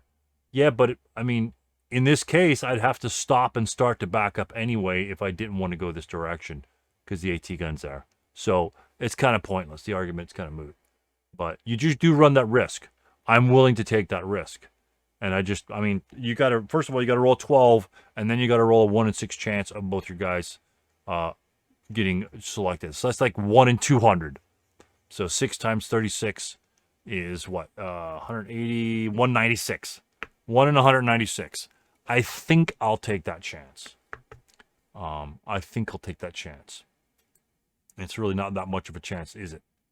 But that's what makes this game's crazy. I think that, holy shit, that just really changes up. All right. So that was the last units to move for the Russians. So interestingly enough, if I'd moved the tanks first and, chicken shit it out first, and to be honest with you, that might have been the move to make, then these guys could have just charged this turn to have 1 extra turn to rally when he blasts the living shit out of them. And I guess this move was pretty decent to come over to kill these guys now. But this little bastard broke. That's kind of sucks. All right. He'll self-rally. I have faith. I have faith in the gentleman over there. All right. So let's take the gunshot. We could take an AP shot. We're going to take an AP shot in this unit because we just can't fire HE willy-nilly. Let's move him off to the side a little bit. Let's move him there. Which line are we going to move? Okay. Oh, God damn it. Move him over a little. Oh, the dot's right there. Sorry. And it's here. Right there. So we're going to go from here to there. Clear as a bell, baby. Clear as a bell. Ring-a-ding-ding. Maybe. Yeah, the woods are down below the number. I wish these boards were a little more clear. I'll have to update my boards. The fuzziness is kind of getting to me. So, all right. So we've got the AP shot. It's a regular AP shot. 1, 2, 3. AP equivalency. So it's a range of 3. Infantry is a base 8 to hit. +1 TEM. 6 hex range. I need 7. I rolled a 6. No rate of fire. I do have acquisition. I might as well use... well, hell, I might as well use this one here. I'll just clone this one here. And then flip that. Now we have acquisition on that unit. I'll just reduce it down. This can be that big. All right, there's acquisition there. I will not intensify because my gun is a breakdown of 11. But we have a line of sight to that unit. I still don't think we have a line of sight to these guys. Yeah, there's no way. But they're going to advance up anyway. So he fires there. A 9. I really don't want the 9. I really don't want a 9. I'm not going to take the 9. I'll take the intensive fire later. Maybe I'll get rate of fire. All right, so that's it for the Germans. Advanced fire phase. Whew, God damn. All right, let's fire these machine guns over here. He has a coaxial machine gun that will fire 4+1. Wow, just wow. 4+1. Come on, revenge. An 8. How about a double 4 again? How about no? How about a 4+2 from the squad in F3? He's having hot cocoa. 3, bitch. You going down. So that would be a +2 on the 4 chart.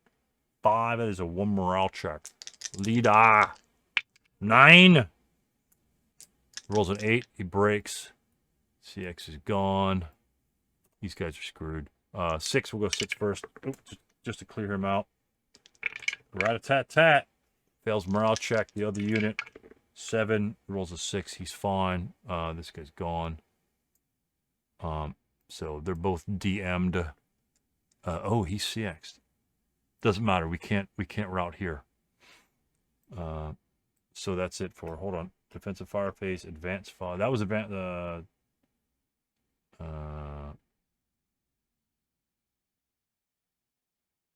that was advanced fire. Sorry, advanced fire phase, route phase. No DMs other than these guys over here. Let's see the route options.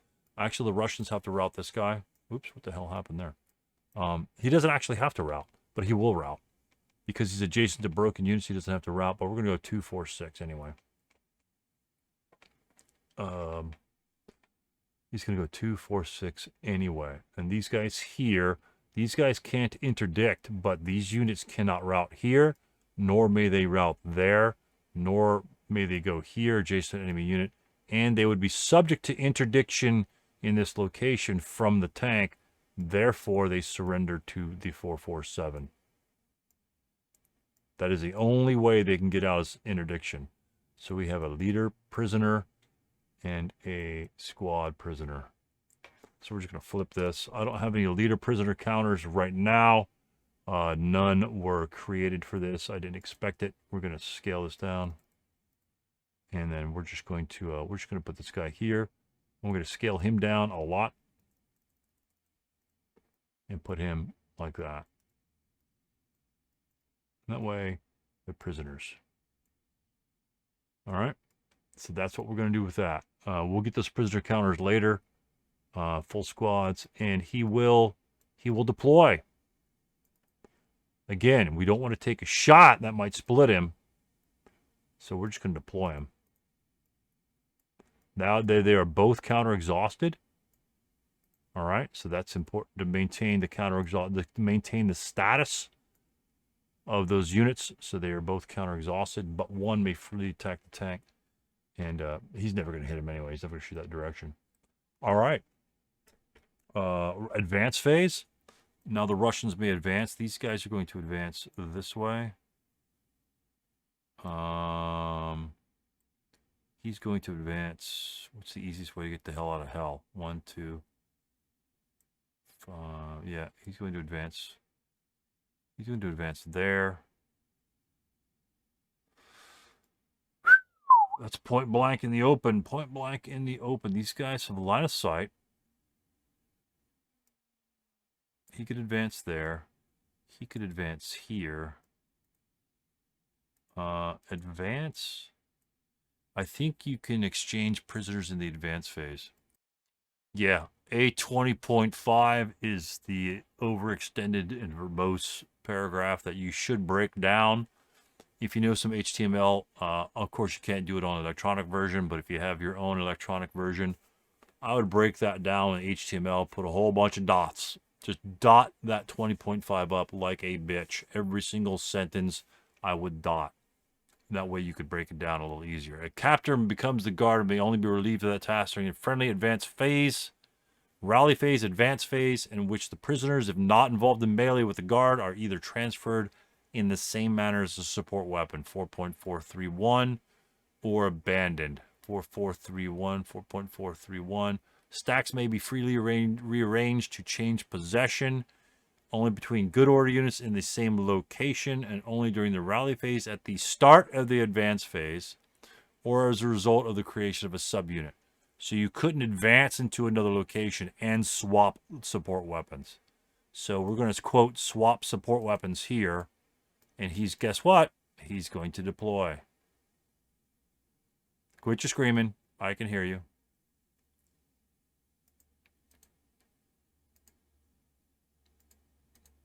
So we've got another one here.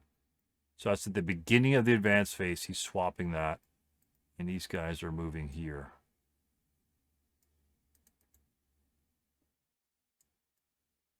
So they swap there.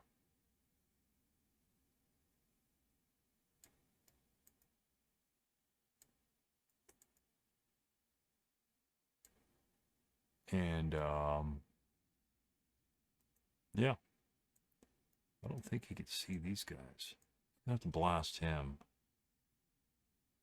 You have to blast one of them. You might be able to blast them both. If we blast them both, we're golden. Why did you flip? Seriously? All those guys are back there. If he blasts him, we're golden.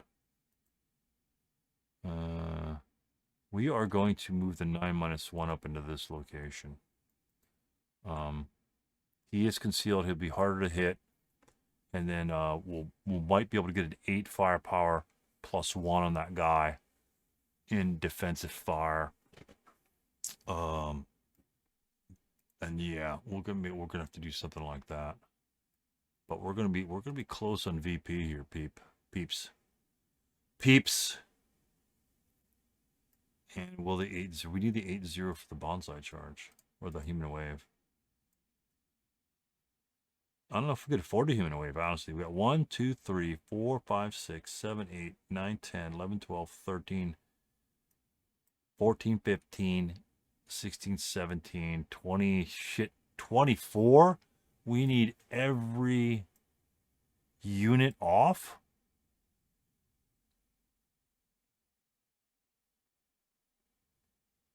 Seriously? Every unit off, he says. Holy shit. That's certainly not so right. 1, 2, 3, 4, 11. So we need 13. 1, 2, 3, 4, 5, 6, 7, 8, 9, 10, 11, 12, 13. 15. We've got 5, 2, 6. We could lose a squad and still win. It's going to be tight over here. Now the gun just has to blast infantry. All right. All right. That's what we got to do. Close combat. We have concealment gains. We're going to try concealment gain for the 426 in the back. These guys over here are in line of sight to this guy, but the 426 isn't. He is lax. That affects it. If 5's never going to do it. These guys over here gain it automatically. Doesn't really matter too much, to be honest with you. And these guys will gain it as well. So it is the German turn 4. So we could kind of creep up there because we could double time off the board.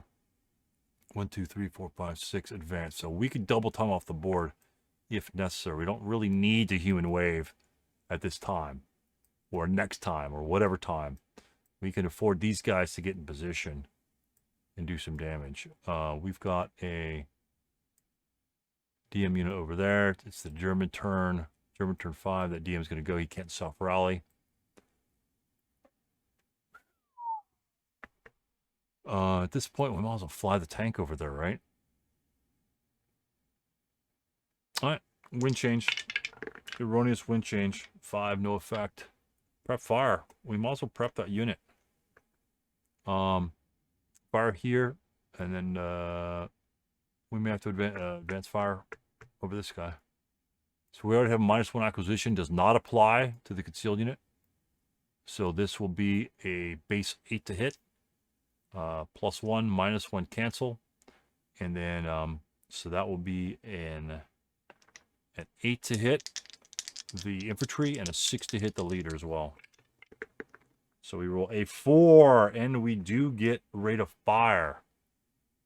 Oh, right. Is that a critical hit? A 4 hits the leader, does not crit the leader. Does a 4 crit the units? It's less than half. No, it is half. So it is not less than half. So these guys just missed a crit from the TEM. But that is a 12. And it does hit the leader as well. So 12, no modifiers. How about a 4 on the 12 chart? How about eat shit, Russians? Got 3 morale check. They won't die, hopefully. Oh, 3 morale check. This is going to be a 6.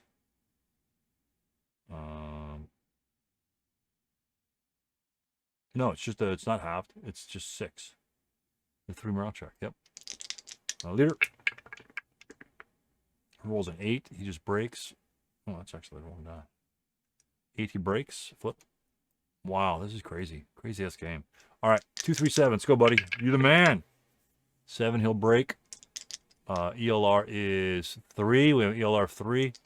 And 4, 4, 7. Let's go. An 8. Okay, they just break. Actually, like 10. He needs a 10. 3 morale check. Yeah, I think he ELR'd. The second guy ELR'd. So let me just clone this guy. Because I rolled an 8. He needs a 7 to not ELR. Because it was a 3 morale check on the 12 chart. Yeah, that was a good shot. Wow. All right, no casual reductions, though. That's a kicker. And oh, shit, he got rid of fire. That's right. I think this guy had the LMG.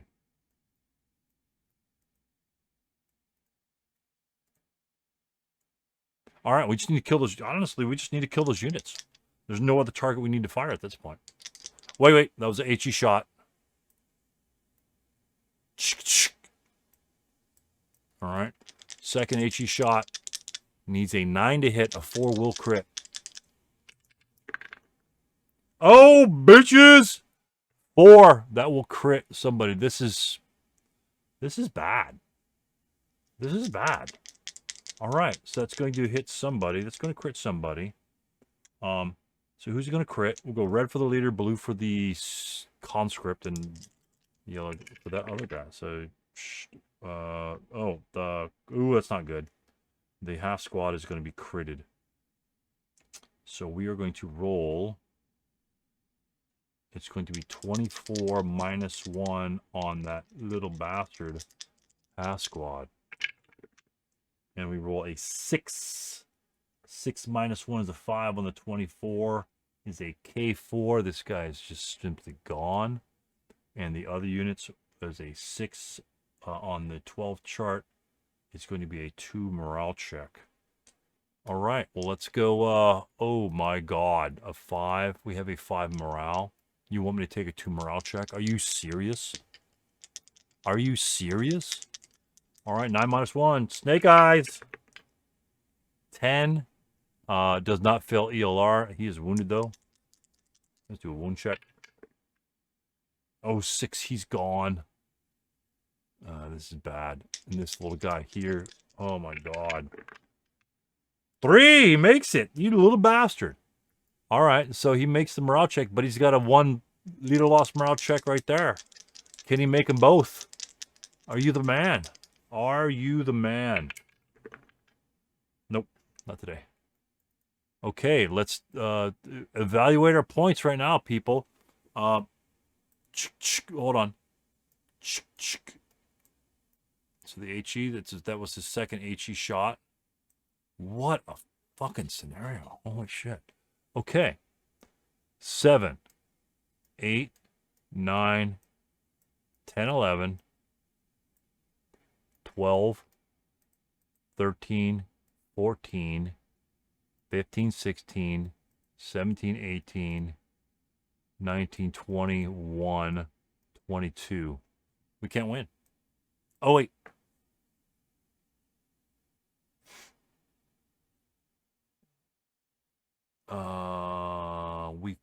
We could possibly. We can't. We can abandon our tanks. We can abandon our tanks. Let me double check the scenario conditions. Yes, we can abandon our tanks. That's what they'll have to do. Take a full movement phase. 5, 6, 7. And they'll have to double time 6 and 7. Okay. We still have the points. We just have to continue. Wow. All right, so he fired those shots there.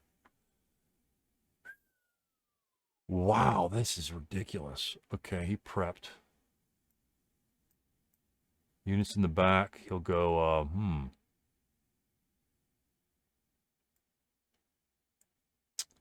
1, 2, 3, 4. You're not going to take the 4-2 shot in the open.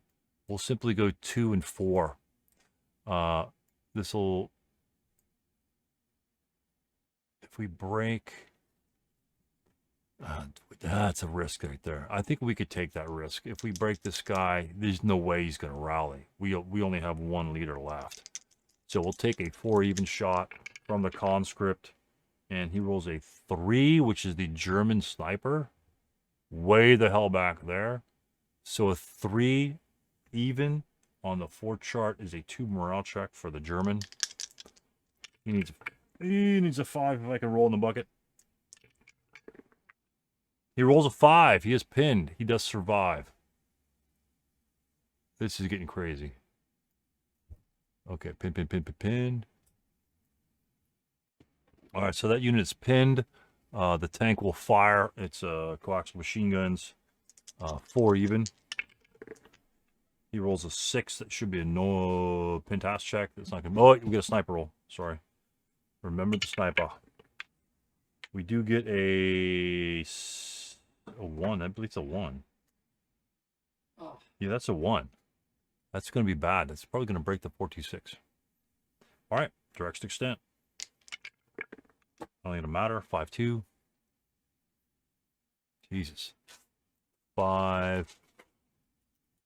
All right, so 5-2. Puts it 1-2 here. Closest target is going to be the enemy sniper. Oh, look at that. Can we ignore the enemy sniper? That's the question. All right, so we'll target the Russian sniper. It goes from a 2 to a... I don't think we can reset anymore. So he is simply eliminated from the map. ELR 3, though, we have to remember our ELR is 3. So that saves this unit from destruction. Wow. He's pinned. We'll fire the main armament, though. We might as well fire the main armament. Matter of fact, we might as well fire the machine guns. He won't be able to see him. We'll fire the main armament from this unit here. That is going to be a moving and non-assault movement. The terrain effect modifier will negate one another. Buttoned up makes it a +1. That's a range of within 6. So base 8 +1 for button up makes it a 7 to hit. And he rolls a 6 that will hit. There will be a 12 modifiers even. And I roll a 4. That's a good shot. 4 is a 3 morale check. This guy can do it. He has the heart. He needs a 4. He rolls a 10. He explodes. ELRs and whole 9 yards. I'm just going to break him. Flip P's conscript, huh? I'll grab a conscript if it matters later. Yeah, it does. I'll grab one right now.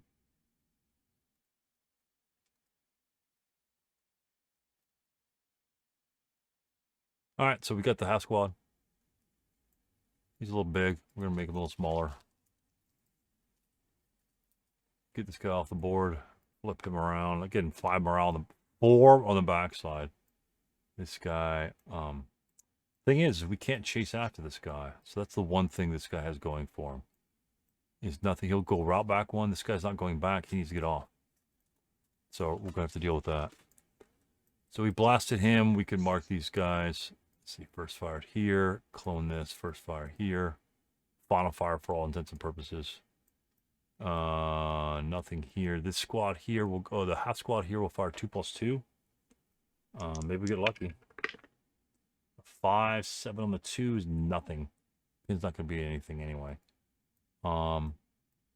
Nothing for this guy. That's it. Oh, sorry, that's defensive fire. Advanced fire, none. Route phase. This unit will have to... Technically, the closest cover is here or here, so he'll just go 2, 6. There. He can't route there directly because it's 6 movement factors. He has to route 2 or 2, 6 to get to the leader. I don't even know where the hell the leader is. The leader's right here. These guys are units. That's the leader. All right, LMG. I think the LMG was the full squad. I think it was this guy. So that's pretty brutal. Fire's gone. Around advanced phase. No advanced phase for the Germans. Close combat. Nothing there. All right. Critical Russian turn 5. We'll do some soul searching. He only has 3 HE shots left. But he doesn't need anything more than that, to be honest. He simply doesn't. He needs 1 shot to be effective. So, very cool. Oh, there's my other acquisitions. All right. So, let's head into turn number 5. All right, here we are in turn 5, Russian turn 5 rally phase. We got a lot of work to do. We have I guess I can get rid of some of these counters. That's it for those. He can route. He is going to route back here. And that's all the further he can go. So for the Russians, so let's take the Russians' point of view. We got some utility counters over here. We'll just move those up. It's always good to have those near the battle. It's pretty much the focus of the battle. The half squad behind us we're not going to worry about. It's unlikely he'll be involved in the rest of the scenario in terms of being a direct influence. He could affect the route path, but I'm always routing forward anyway. So for rallies, I have a self-rally in the back, this unit way back here, and I have a rally right there. I'll need like a... Jesus. That's right, my 9-1 just got eliminated. So I will need pretty much a Snake Eyes, but we'll take it. We will take a Snake Eyes. So we're going to self-rally guy in the back. Doesn't really matter, it's 1 unit. 6, he's up and going. Move my water out of the way before I dump it all over my computer. And this guy over here needs like a -3. 6 won't do it. That DM will be gone. All right. So we've got 3 movement phases to get off the board. All these guys are half squads. 3, 4, 5, 6, 7, 8, 9, 10, 11, 12. Wait, 12, 13. Hold on. Oh. Yeah. These tanks will have to abandon. Let me go find some crews. So prep fire, I don't really think we have any prep fire. We will go to a movement phase. These are not vehicle crews because they're not created, because most of these counters are from starter kit. And so therefore starter kit has no crews. So we're just going to use these guys and realize that they are 1, 2, 6. So they have to expend their entire movement phase getting out of there. I don't really think that they're TI. Let's see. Abandoned vehicle. No, wrong there. Abandon. Next page. Again, I'm looking at the index D5.4. Expend all your MFs to be placed beneath the vehicle, and you can strip counters and shit like that. I think remove certain weapons, half tracks carriers, and scrounge. So I can't take anything with it. I'd have to scrounge them. So it's just all your movement factors to be placed in from the vehicle. So they'll be doing that in the movement phase. This one might be actually in line of sight, but I don't know.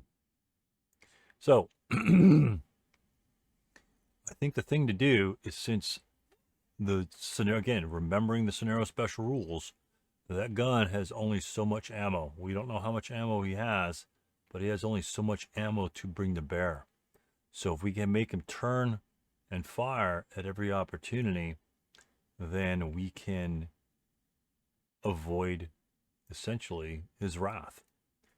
So we want to make sure we don't end in the open grounds like 1, 2, 3, 4, 4, because that means in the defensive fire phase he'll just turn, and his prep fire phase he'll fire and blast us. So we want to make sure we're outside of hopefully 6 X's. 1, 2, 3, 4, 5, 6. 2, 3, 4, 5 advance. We kind of don't want to be that direction, but we can go over 1, 2, 3, 4, 5, and then advance over there to get out of his line of sight. So that's a viable move. This unit can be just running this way and maybe jumping in close combat. That's a viable move. These other guys can't move forward because they'll get blasted. We might be able to afford to move a unit forward, maybe to bait the shot, things like that. But that's what we're looking at. Maybe we can move these guys. 1, 2, 3. I don't know.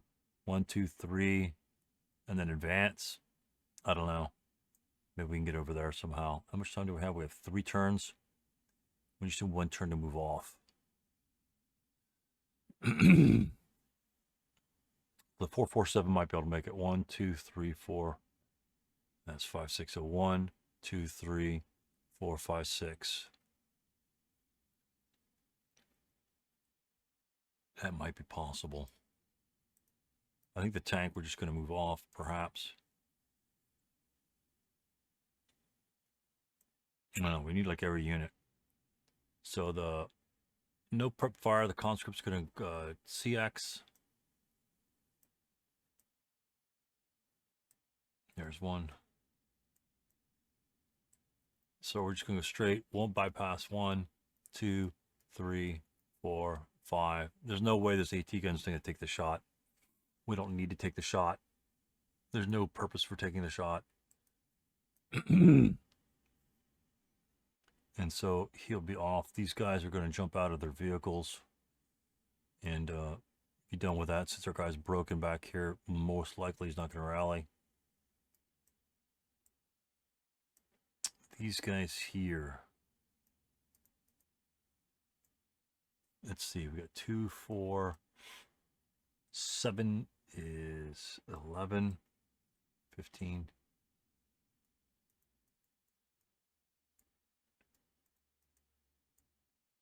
God, I think that might be everybody needs to get off. So we just need to blow up one person. Be a 6 to hit here. Okay, he's just going to go 1, 2, 3.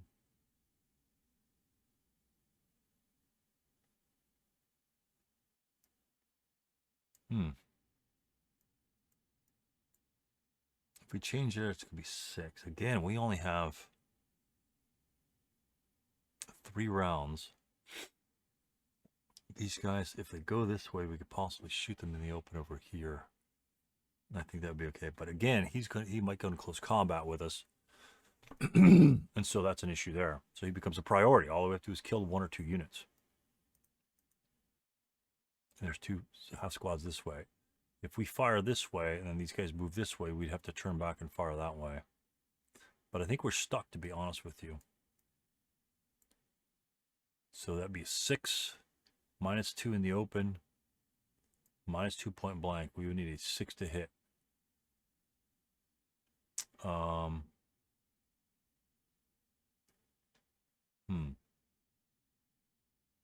Otherwise, he's just going to jump us in close combat. But if he needs them off, it's 1, 2, 3, 4, 5, 6, 7, 8, 9, 10, 11, 12, 13, 14, 15. That's 24. Wow. Yeah, I think he needs everybody off. We're gonna swivel. Well, I think we have to swivel. And then we need a 6 to hit him right here.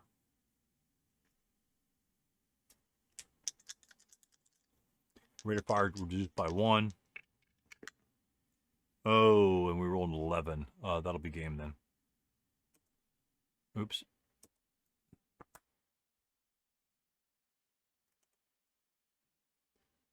That'll probably be game since he just broke his gun.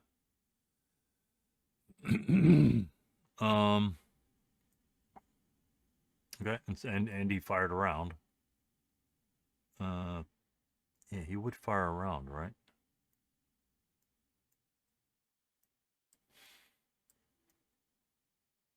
So it's first fire, and then he moves here. At that point, he shouldn't move at all. He can just stop there, because if he moves, then he could subsequent first fire. So we're just going to stop there. We're going to mark him first fired. Excuse me. And stop that unit from moving there. Which means we can move all these other infantry units straight past him.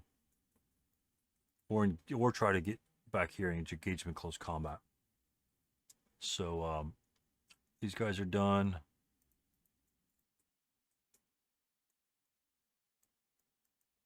Let's see. We're just going to lose the concealments for now. They'll lose them anyway.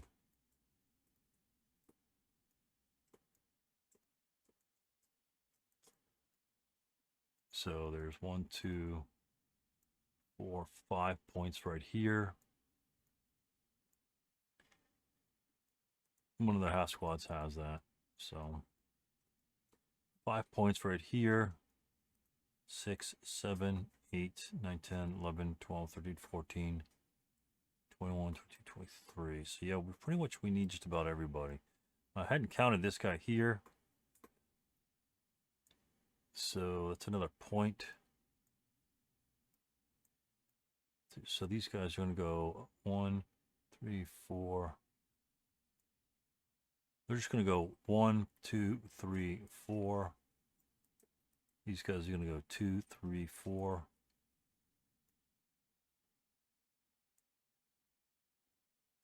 These guys moved out. We're going to drop CX. These guys are going to go 1, 2, 3, 4. I don't think that's overstacking. No, it's not.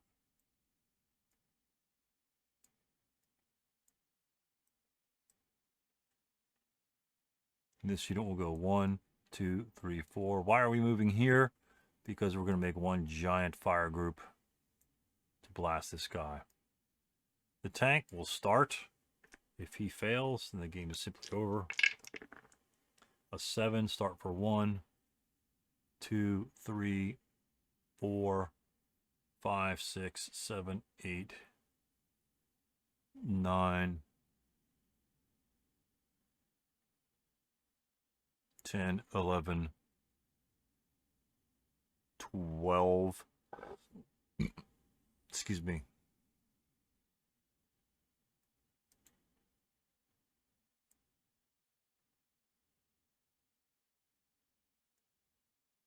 Uh, 13, 14, 15, 16, and yeah, he'll go ahead and stop. Gonna have the gun that one. I'm just putting him here for the +1 terrain, so when these guys advance, if this guy gets killed in close combat, then these units will be under terrain. If he repairs the gun, it'd be 6, 7. It'd be 10 to hit.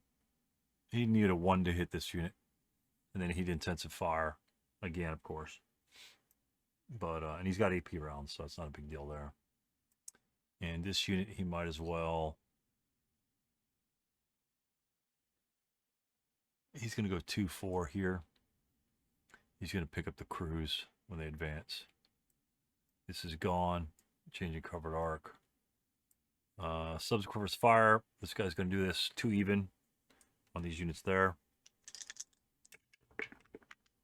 A 12. I think he breaks. Because he is firing. Oh my, that's interesting. Because he is subject to ammo shortage. Come on.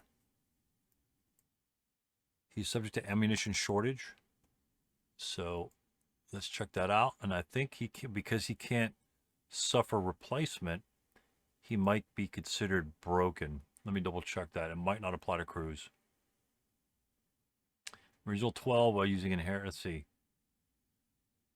A unit replacement could also occur if SSR sights of sides OB is being affected by ammunition shortages, in which case any multi-man counter of that side fires its inherent firepower, suffers unit replacement after the attack.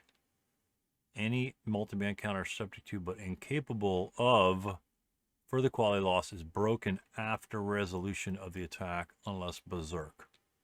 So I want to see if there's any exceptions later on.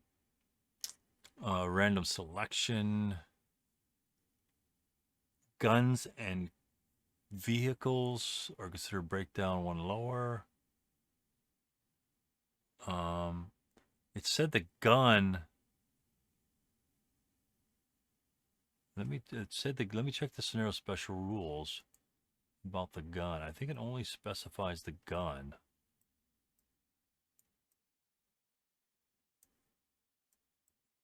The German AT gun.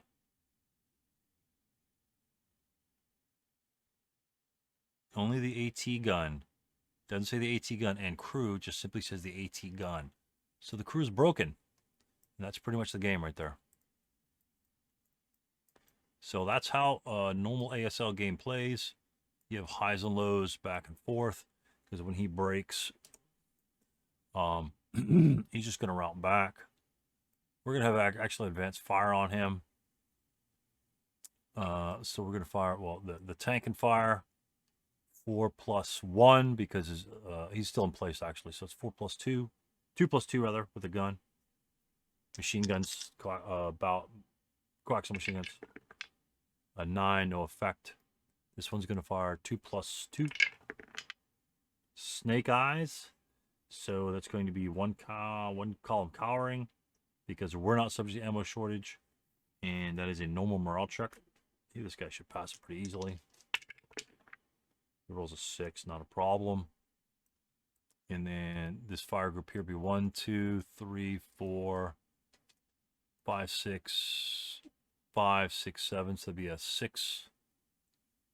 6 up 2. 10's not going to do it. Which cowers anyway. So we have a route phase. This guy's going to be DM'd. 2, 4, 6. Try and get in the way, block things up. And actually we'll move first. 2, 4, 6, we can go move here. They'll advance. It'll be our turn. And then they could still move off. You have to move here. So that's the route there. No route anywhere else. Advance. The crews move with the leader.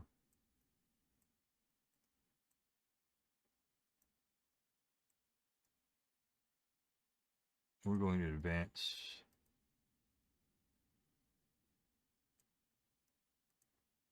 The guys, the prisoners, they'll swap. One guy will take all the prisoners. And he's gonna move behind over here. That was a house squad.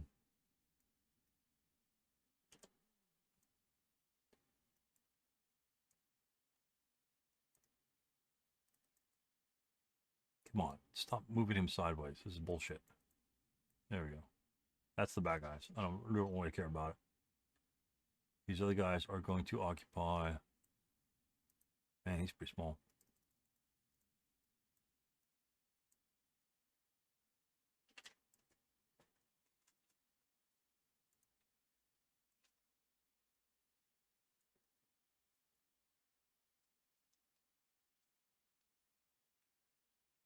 And then that's it. That's it. So it's German turn 5, right? The squads, the house squads, the crews can self-rally, so this unit gets to self-rally by himself. Wind change, doesn't really matter, we don't care. Shit. The other unit needs snake eyes. If I could keep the dice in my hands. He rolls 1 and a 6. Not quite. The crew, however, needs a 4. That's doable. And he rolls an 8. That's probably gonna... That probably just about seals it, to be honest with you. If he survives all the firepower, which is possible, he does have 8 morale, that he could route back again, and well, he does nothing. To be honest with you, there's no German turn. Prep fire, nothing. Movement, nothing. Defensive fire. We're going to fire 12 First of all, we'll go ahead and fire the tank. Move the gun 2. And that'll be machine guns. 4 plus 3. 4 plus 3. He rolled a 12, so that the machine gun's a malfunction. I'm not going to bother right now. And then we'll fire 12 plus 1. A 9, no effect. We'll fire 16 plus 1. A 9. These are shit rolls. A normal morale check. Again, this is another reason why the big columns really don't pay off a lot. And he rolls a snake eyes. They're immune to heat of battle. But, yeah, so he doesn't even rally.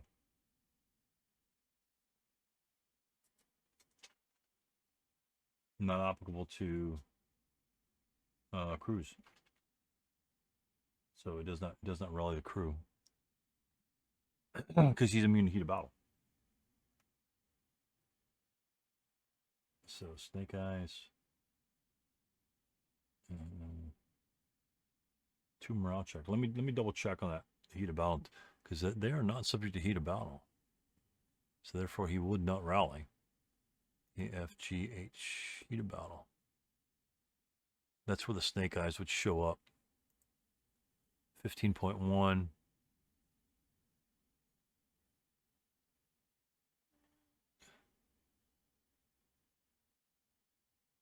Are not subject to heat of battle.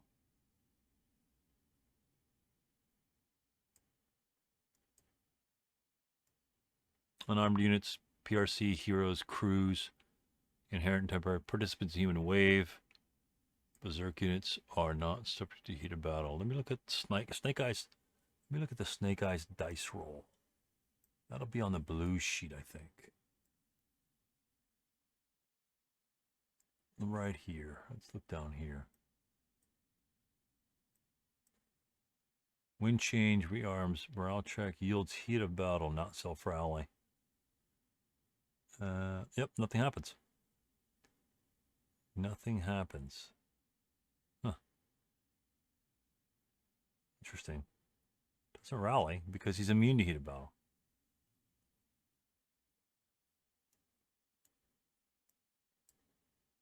All right. Critical hit, field full loss, probable hit, possible leader creation, or first self. No, it's the morale check. Morale check yields heat of battle. Or rally dice roll. Yep, nothing happens. That's too bad. And that would have been a Russian sniper too. So nothing happens there. He just gets DM'd. Again, we have a possibility of him doing something, to be honest with you. That's all defensive fire. I'm not going to fire the main gun just in case it malfunctions. We're out phase. He'll go back 2. Doesn't matter. We go. Actually, it doesn't matter whether we'll go back 2 or 1. No, that's back 2 just in case. If he does rally, these guys can prep fire because they'll have 2 more turns to get off. All we need to do is stop 1 unit, 1 or 2 units, I think. So he does have a possibility of rallying there, to be honest. And that one as well. All right.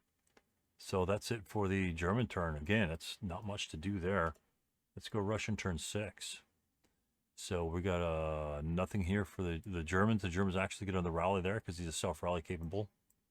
And we have a self-rally here at a 4. After the wind change dice roll, which is irrelevant. Oh, there's my 4 too, damn it. All right, we need a 4. A 10 doesn't matter. I'll get off anyway. And then the Germans have the 4 over here. Ooh, a 6. I saw the 1. So he does not self-rally. And that's pretty much it for the Germans now. These units go 1, 2, 3, 4, 5, 6, 7, 8, and they'll advance off the board. These units will go, 1, 2. I mean, they just move off the board. And these guys will move off the board as well. These guys will move off the board as well. We'll count them up in a second. Tank will start. Here's the start.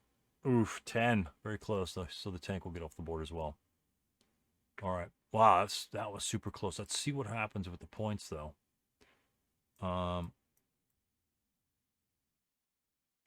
Yeah, can he make it in? No, he can't. This guy can't make it in one turn, so that's it. No more Russians can get off the board. So we need 24 victory points. We got 1, 2, 3, 4, 5, 6, 7, 8. And these crews are a lot. 9, 10, 11, 12, 13, 14, 15, plus 7, 22, 23, 24, and 25. Wow. That was pretty sick. That's about as close as you're going to get. If this gun didn't break, I think we still could have got it. I mean, you saw what happened, how the game developed. These still could have been destroyed on the guns shots over here.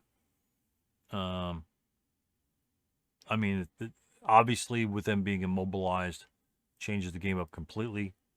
And it makes those KIAs that we lost earlier exceedingly valuable. We lost 4 units. 4 to 6 squads. Oh, some of these, I think 2 of these are replacements, to be honest with you. So we'll throw those over there. But I think we lost him.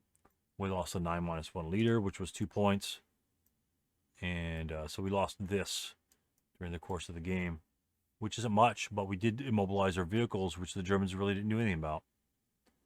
So we got a couple shots. We got a critical hit from the big gun, which blew that stack out of the water, which was a close line of sight. So it's a close shot. That actually might be another candidate for maybe bore sighting. You know, never know. But we barely got the number of units off, including the possibility of this crew rallying. Had he rallied at that point, I don't know, do you freeze him with the tank so all the infantry can get off for free and then move the tank later and take the CC possible? It's possible. It's possible. So, very interesting game. Very short, very quick. I think it's very playable. You can probably play both sides quite easily in a short afternoon. Probably 4 hours, you could probably hammer 2 games off. I took my time looking up some rules, setting up, changes ideas, thinking about and explaining different shot taking, things like that. Again, pretty much all the Germans just got annihilated. This concept was okay, didn't really come to fruition. But I'm not sure if it would really have made that. I mean, it could have actually, technically, I guess it could have made a big difference if it was just sitting here, hidden, and guys running by. I mean, I guess you could just do the cowardly thing and just sit guys in the back and keep them all hip and wait for the infantry to go by and just shoot them. I mean, that's kind of boring. But most of the time, the infantry are just going to take one path. You know, we're all going to, you know, plow on this side. We're not going to spread out and divvy it up. So you're going to have to move. At that point, the Russians can blast you with everything he's got. So, very interesting game. If you guys like it, you know, comment down below, throw some thumbs on there. Subscribe if you're not subscribed. About 2/3 of the views are from non-subscribers. So if you guys would subscribe, that would help out the channel a lot. And I don't get paid anything for it. There's nothing for it, but what it does, it makes it more visible to other people. So that's it. And hopefully we'll have some of the other counters by the next ASL game, like the cruise, immobilization. I built an immobilization counter. I just don't have it here. I actually got a trail break, encirclement, things like that. So not all the counters are present. Still have to develop some new counters. So that's it for the game, guys. Let me know what your thoughts are again down below. What do you think of how an attack up top would go? I mean, that seems to be a lot more exposed now when I look at it. I mean, this was all smoke, and then I got into the trees, and that was about it. And then I had the final battle here. Up here, the smoke would probably be about right here, right where this tank is, right? Probably in this area. I'd get up to here, and then I could get along these sides, but be exposed to lots of fire, especially a mortar. Like I said, a mortar can fire on all these hexes from over this side. That would make a really big difference. I happen to run into the mortar, but if the mortar was not on that side, then he could pound all these hexes. And the mortar broke really early too, so lots of strange rolls going in this one.